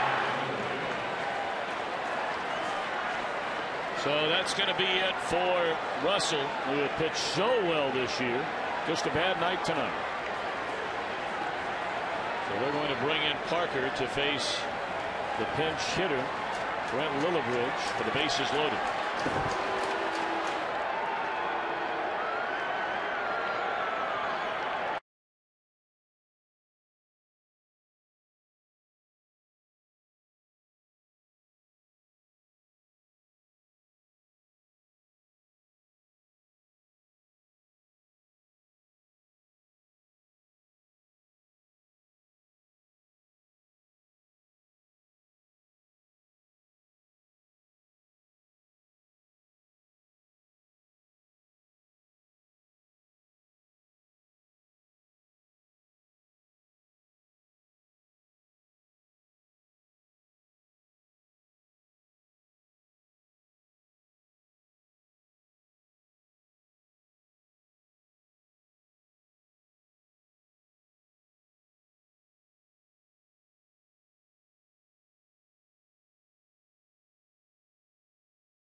Fan guide to register for a chance to win a VIP experience for two to a 2012 World Series game presented by Scott's, the official lawn care company of Major League Baseball. All right, White Sox lead 6-0. They have the bases loaded with one out. Brent Lillibridge is the pinch hitting, batting for Nate Jones, and taking over on the mound, just brought up on Thursday from Iowa's right-hander Blake Parker. Pitched in 1, major league game. He allowed 3 unearned runs in an inning and 2/3 against Philadelphia Thursday night.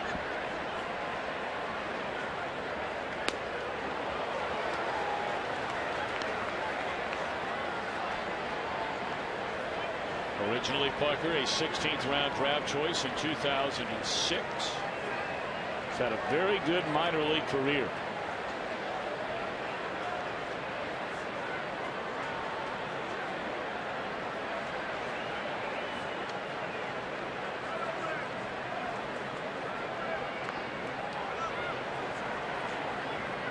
Nice job by Hill again. He's had a few of those tonight. Been working hard. Well, that's his MO and has been for a long time.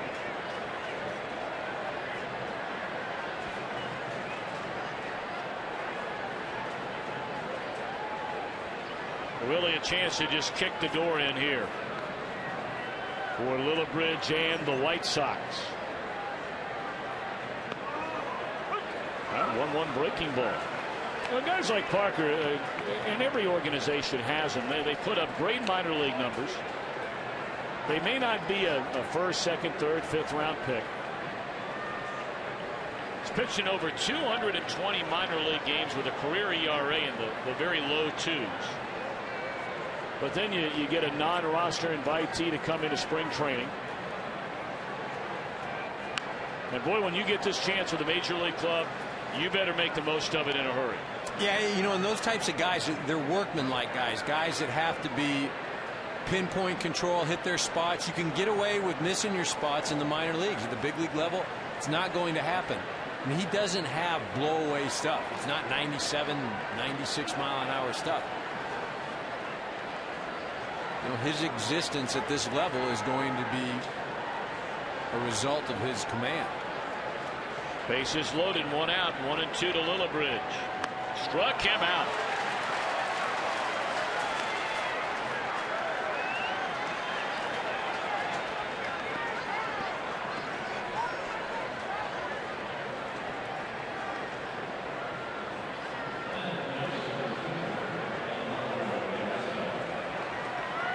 Take a look ahead at some of the games you might be seeing next weekend on Baseball Night in America. Where are you going to be next week? I will be in the Queen City of Cincinnati. Nice. Looking forward to that. Great American ballpark.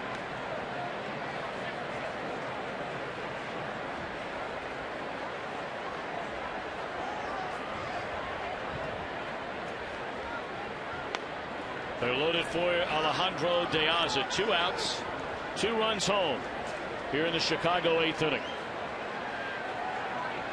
The White Sox 8th inning.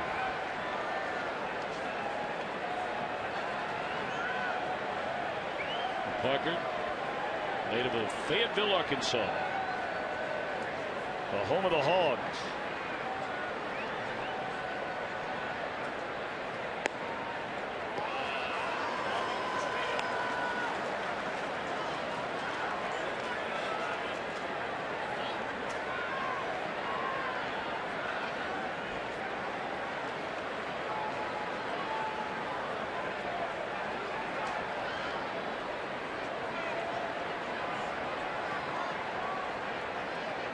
Two-0 pitch. 3-0.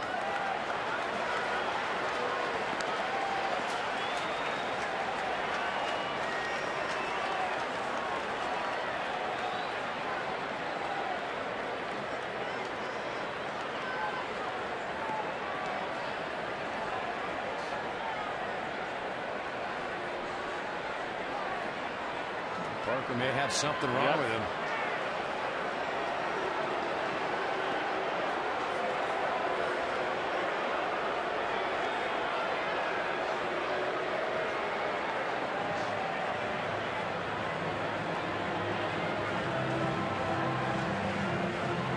It's always tough as a young guy trying to establish yourself. You want to be out there.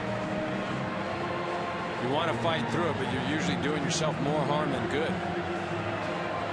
He felt something there. That's a knee, an ankle.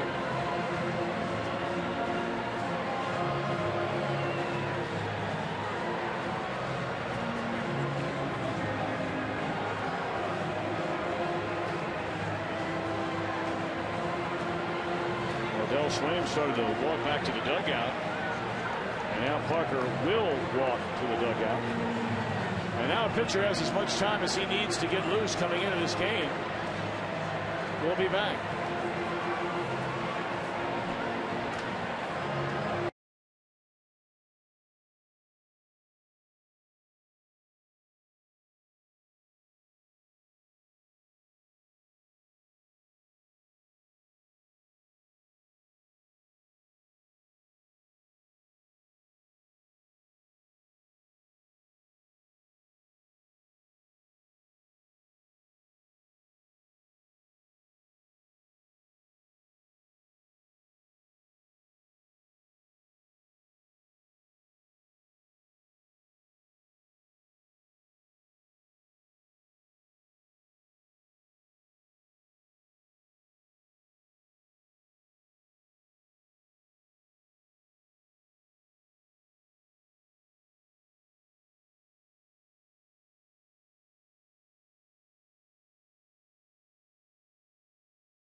Night in America, presented by Chevrolet. We'll take a look at final moments of daylight, nighttime upon us. What a spectacular look at Wrigley Field from high above the bleachers and straightaway center. 6-0 ball game. Still a lot of people here, though. Not ready to leave. We have 40,228 in attendance tonight. Yeah, not quite ready to begin their evening. There's some little guys there. Yeah, they're trying to talk mom and dad into continuing the evening. Look at that shirt, Payne. Oh, that young man, a Cub fan. You know, Eric, you were in the game and on the field, and I had the privilege and honor here at Fox to broadcast that 2003 League Championship Series. I mean, there have been documentaries done on it.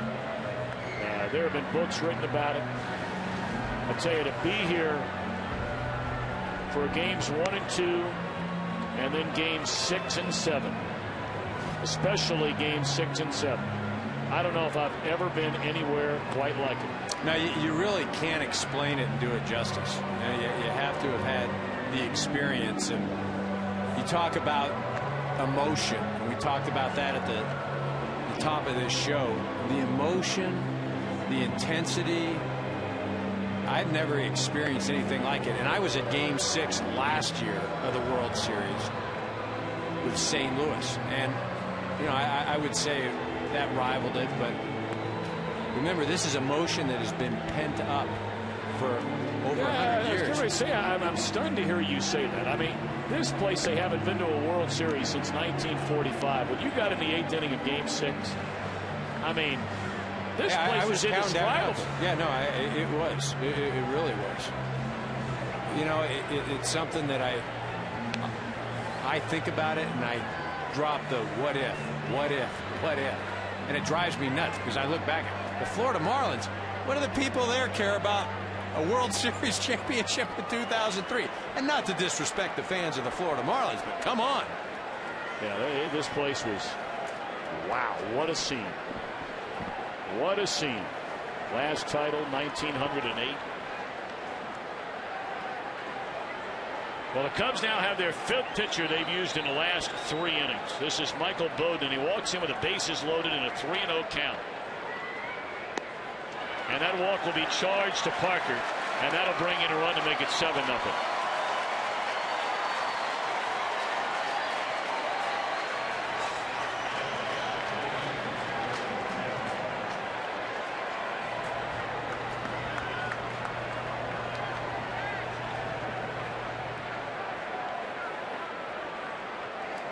Rios was intentionally walked. Hit got him a second. Era got him a third. Walk scores him. Still loaded. Still 2 outs. 9th man to bat in the inning is Beckham. Strike.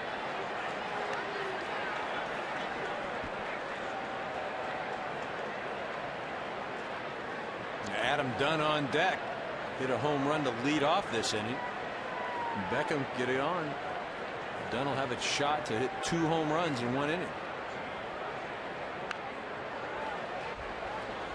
You know, the White Sox fans, they know, they know about that pain. They went 88 years between winning a World Series championship. Of course, they did that in 2005.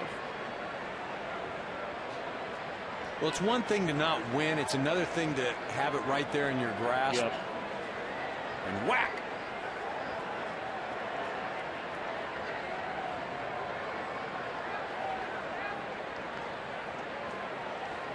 Away to the count on Beckham.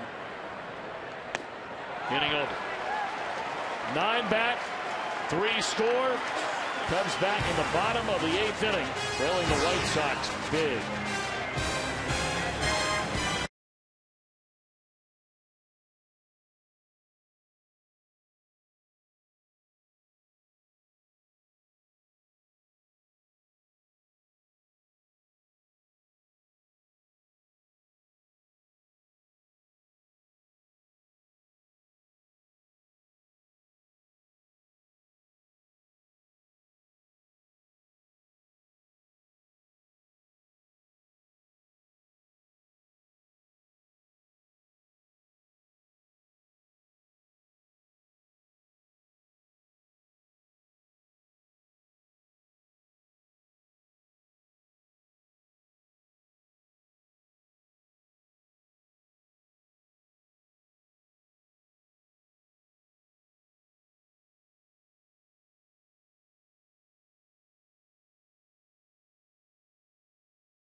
By MasterCard. Shop and pay your bills online with MasterCard prepaid card.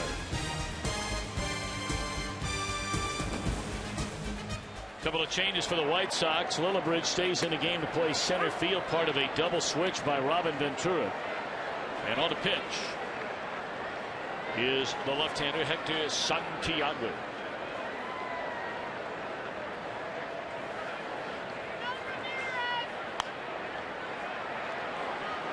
Short right.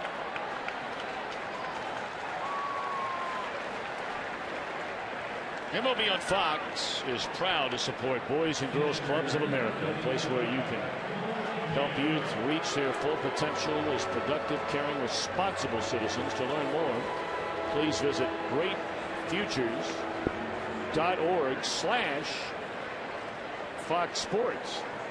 Well, you and I thought that coming into this one, based on the outstanding pitching we saw from both teams yesterday, that, on paper anyway, it might favor the Cubs the way Ryan Dempster has thrown the ball so far this year. But clearly, that's not been the case. No, it wasn't the case at all. The Cubs got to Ryan Dempster early. John Danks, he pitched like Ryan Dempster. We thought, he was absolutely unhittable. Went through that Cubs lineup.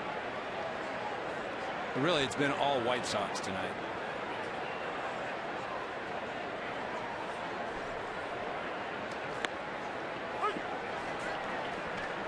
One thing I wanted to get back to, because we had a home run at the time, and I had asked you if tonight you were singing Take Me Out to the Ball Game, that they do at the 7th inning stretch, of course, here at Wrigley Field in honor of the late great Hall of Famer Harry Carey. That one rolls through into left field, base hit by Corey Hill. You said that you actually did sing it one night. How did that go? Well, I'm here tonight, right? Did they ask me to do it again? That was a no. And the reason why? Not too good. Oh, come on. I thought I was good. You know what? That's all I want to know. I thought you were good. That's all that matters. I thought I sounded well. I thought I was locked in. And then, I watched that game on video. Yeah. And it was not good at all. Sounded a lot better in the shower. See, I'll tell you that. Adrian Cardenas comes up to pinch hit. And taking second base, no throw down there. See, to me, hearing that you went back and watched it, aren't you always proud of the guy who will get out there, on the dance floor, when everybody else is a little shy, like you're in high school or, whatever, and the one guy will get out there. Well, if he went back and watched himself, he probably thinks he's not very good. So why would you do that? I was critiquing myself. Just like I watch these games. Just seeing, hey, I don't understand it. Well, sometimes, you have a perception of yourself that isn't reality. Well, believe me, I'm well aware of that.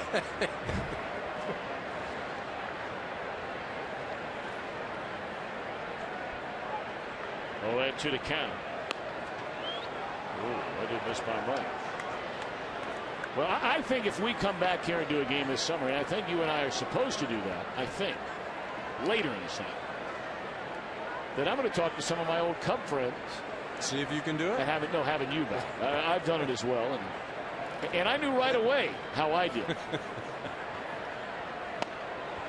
2-2 to Cardenas.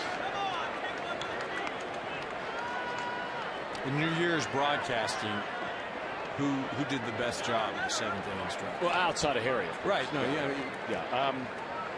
Anybody? Jump to. Sorry, I threw that question. No, it's a good question. That was a long time ago, my man. Time moves on. I had the honor and the privilege of broadcasting Cubs baseball going all the way back to 1990. Well, what a guy Harry Carey was. I mean, 99.9% of the fans knew him as this larger-than-life character. And there's a bouncing ball. Ramirez with glove and throw out Cardenas. 2 away, and he was all of that. But I got to tell you, I will forever be indebted. When I got that job here as a 25-year-old young man and moving to a town where I didn't know anybody, between Harry Carey, Steve Stone, Bob Brenly, and the late great Ron Santo, I could never repay those 4 gentlemen for making a young kid feel like he was right at home in a short amount of time. Of course, Ron Santo going to the Hall of Fame this summer, passed away during the offseason.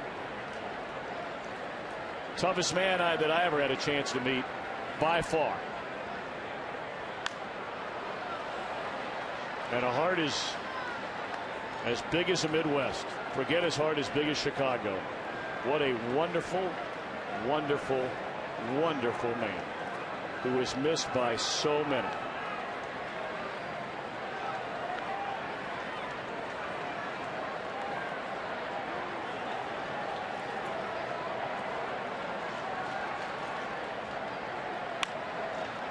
This ought to do it in the 8th. Ramirez with a good throw. Oh, White Sox tonight.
from Wrigley Field in Chicago. White Sox in front.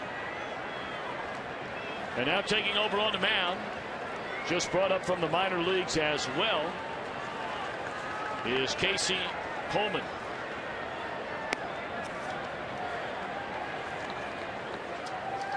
Coleman up and down, in and out of their starting rotation a season ago. Son of longtime outstanding major league pitcher Joe Coleman. Well, the pattern here with this Cubs bullpen is comprised of a lot of guys that have shuttled between AAA and here. You talked about that's really where they've got to strengthen this ball club. Adam Dunn working on a perfect night, 3 walks and a home run. And look at that. Well, the story goes that after the final game of last season, in just an awful year for Dunn. I mean, there's no nice way to say it. I mean, you hit a .150 and you hit 11 home runs, and it's just an awful year. And Dunn would say the same thing, but apparently they were walking out of U.S. Cellular Field, and he ran into the longtime voice of the White Sox, Ken Hawk Harrelson, and looked at him as they were walking out of the ballpark and said, "Hawk, I'm sorry you had to cover me and watch me play this year, but I'm going to come back and be the comeback player of the year next year." But he's off to a good start. Yeah, he really is. You know, I think you look at big-time free agents, especially power guys, guys that change leagues. It's not always immediate success. I mean, heck, we could look Los Angeles Angels of Anaheim, Albert Pujols. Well, he's got off to a real rough start. Again, this is a guy that arguably the greatest hitter in the last 30 years. Maybe longer than that. Yeah. Just can't get anything going. You know, for those of us who are the Midwest folk here, we haven't seen maybe a lot of the Dodgers. You believe they're for real? I do, especially in that division. You know, they're going down right now as far as injuries. Mark Ellis just put on the DL, the second baseman, Matt Kemp. But why they are for real, they're winning games now, and I promise you they will be involved in trade deadline activity. You know, they've got a relatively low payroll considering $90 million, a new ownership. And they're looking to make a splash. Could acquire some of these pitchers from the Cubs. Broken bat roller down to third. There's one, and they turn it.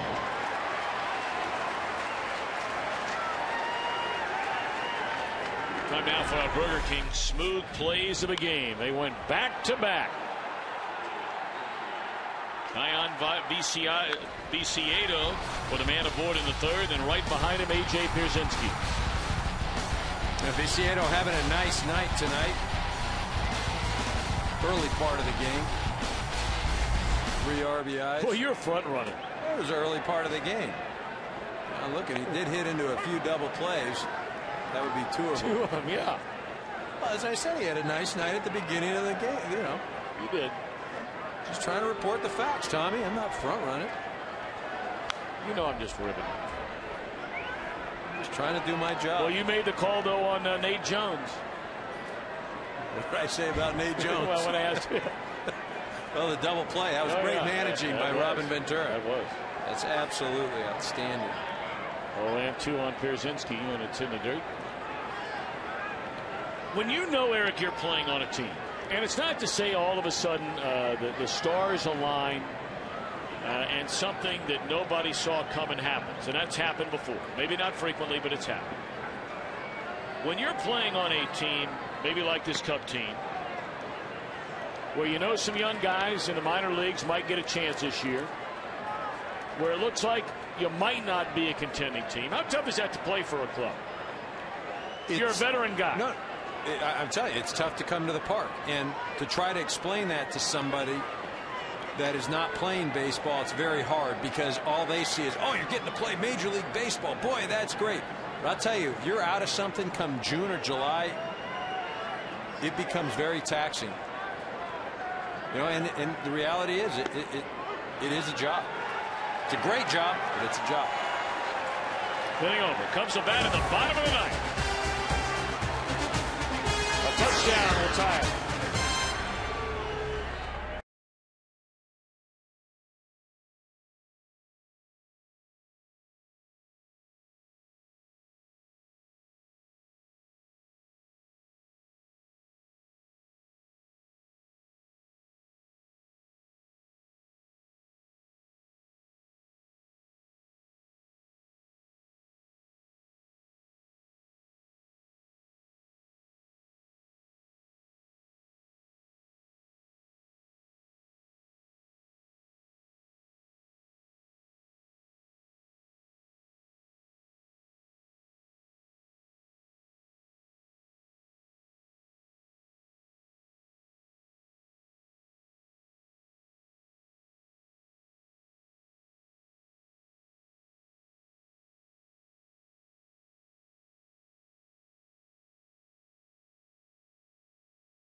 Bullpen. Zach Stewart came over from Toronto, originally a farmhand of Cincinnati, involved in a Scott Rowland deal, going from the Reds to the Jays, and now with the White Sox. So, I mean, although he is technically not a rookie, he's a little more than a rookie, which would give him, for all intents and purposes, 4 of them down there. Yeah, not a lot of big league experience. Has started a few games as well. The producer of tonight's game is Jeff Gowen. Our director is Jim Lynch.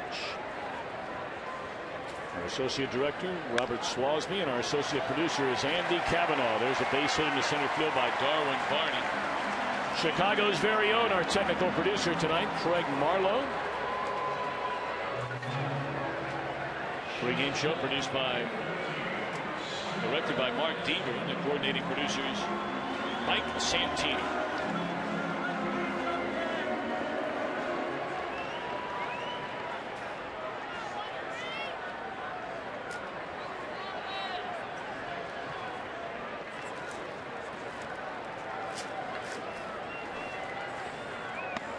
Big swing and a miss by Castro.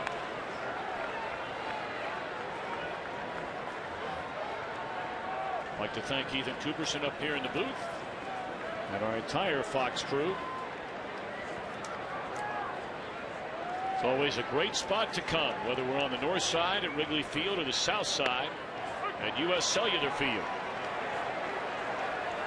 Well, we lucked out, though. A beautiful night here at Wrigley. Yeah, you have been the human rain delay so far this year.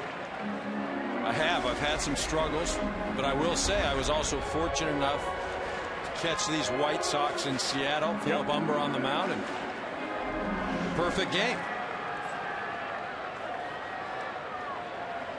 It's the only one I've ever seen in person. Really is amazing, isn't it, to see one? Oh, my goodness.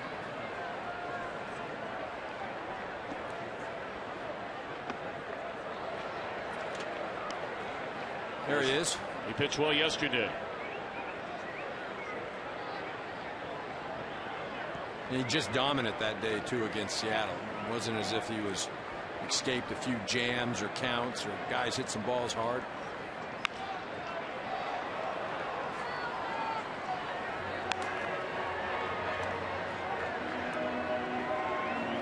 It really is amazing when you see completely different styles of pitching in a perfect game. I saw one that Randy Johnson threw. Now, there were a couple of nice defensive plays, but I mean, you're talking Randy Johnson. There's a swing and a miss, strike three to Castro. Humber went about it a little bit different way. Yeah, you know, you expect a guy, I don't want to say expect a guy, but you could understand a power guy like Johnson. But Humber, you know, he kept the guys off balance. He had breaking pitches working. They started sitting on those. He'd go to his fastball. You know, you have to give a lot of credit to A.J. Brzezinski as well. I mean, he called an outstanding game behind the plate.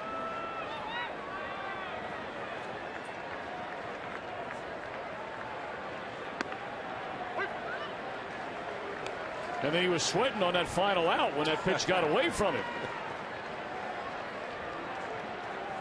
Well, when Brandon Ryan started to have a discussion with home plate umpire Brian Runge, that bought him a little extra time. Yep. But he said, you know, AJ mentioned afterwards that, you know, he was more nervous in that game than the World Series games.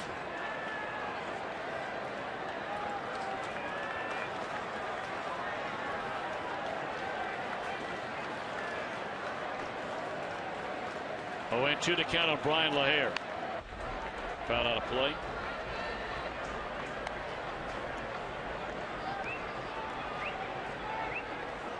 Wouldn't it be something? It'd be one of the great stories in Kansas City this summer. And of course, the All-Star game right here on Fox.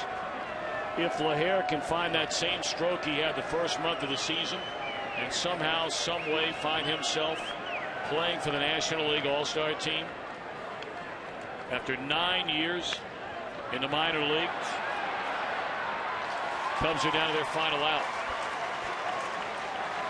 Make sure to follow us on Twitter and Facebook for an interactive all-access pass to MLB on Fox's season. You get behind-the-scenes look at the broadcast as well as up-to-date news from around the league. Follow Eric Karros. Follow us on Twitter at MLB on Fox and Facebook at facebook.com/Fox Sports. Did you get a little of that Facebook stock the other day, Tommy? No, I did not. In the air, left field, and the Cubs will get on the board. A 2-out, 2-run home run by Soriano, his 3rd home run of the week.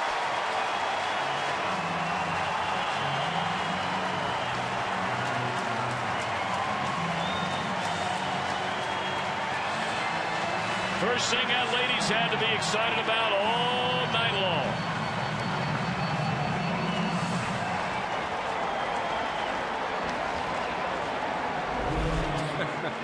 See him barking at him? Yeah, saw that.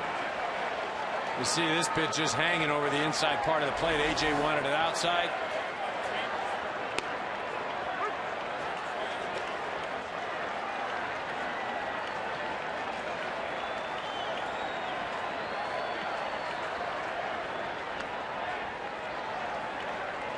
All's well that ends well. That's his point. It's a rally cap. Oh, yeah. And that was it.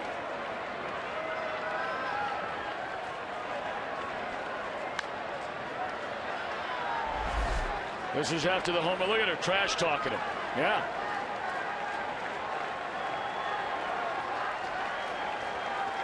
Look at her. Nice job. Still down by 5. Still alive. On a base hit to right by Baker.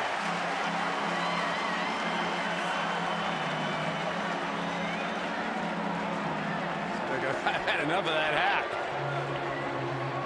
Now, you know, I want to see all of a sudden, if they get another base runner or 2, I want to see all of a sudden when that smile of his, that sort of, I'm not worried about it look, goes away. Yeah. Huh?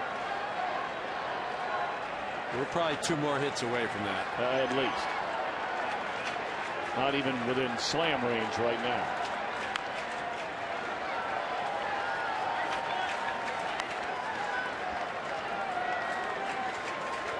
Cubs had a 9th-inning rally against the Phillies on Thursday. They were down 8-3, got it to within 8-7, left a tying run on base.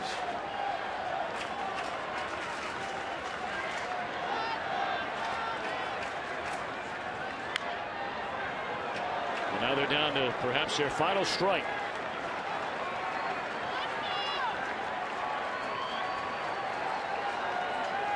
The White Sox can nail this thing down. It'll be their 7th win in their last 11 games. So maybe for the first time this year, starting to show some degree of consistency.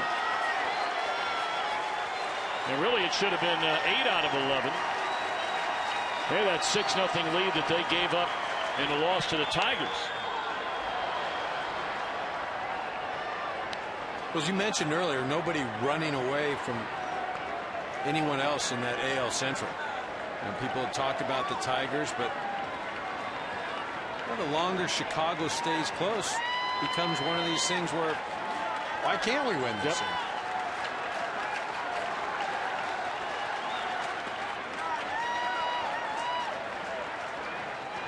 Told you earlier today, Cleveland shut out Miami 2-0. So the White Sox lost a half game. They moved back to 3.5 back. In second place all by themselves after the Tigers loss earlier.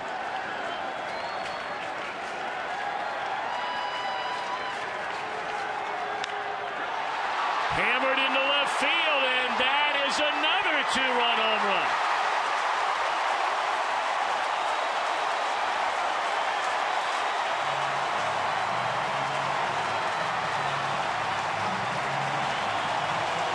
The next time we see that young lady, her boyfriend might be running away with that rally cap in his hand.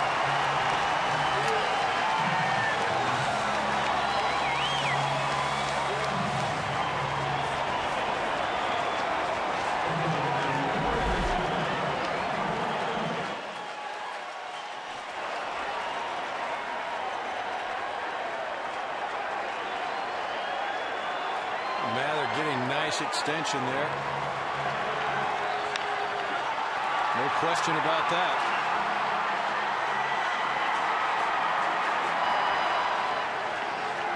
Tell you what, Theo Epstein might have to go out and sign her up. Just invite her to ball games with that hat. Every game. I'd have her here in the first inning.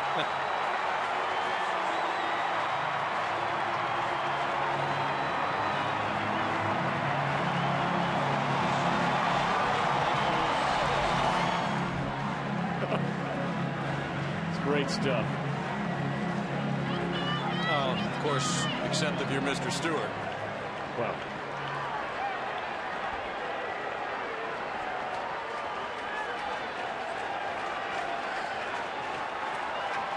touchdown is all of a sudden turned into a field goal. After 2-run home runs from Sorno and Mather, now they have their closer, Reed, the right-hander, along with Will Oman, the left-hander, just in case Stewart got ahead of Mather at 0-2 before he homered.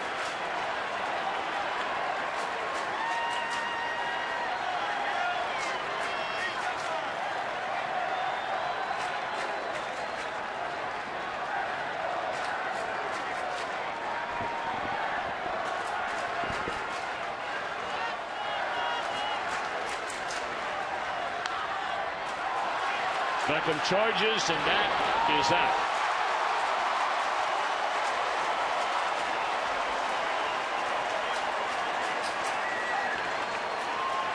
Well, we hope you two have a wonderful night. Eric Karros, it's been a pleasure. That's all for now from Chicago. Coming up next, we'll send you back to the MLB Network studios for post-game coverage. That's right after these messages. Look forward to seeing you next Saturday night after this timeout from our local Fox stations.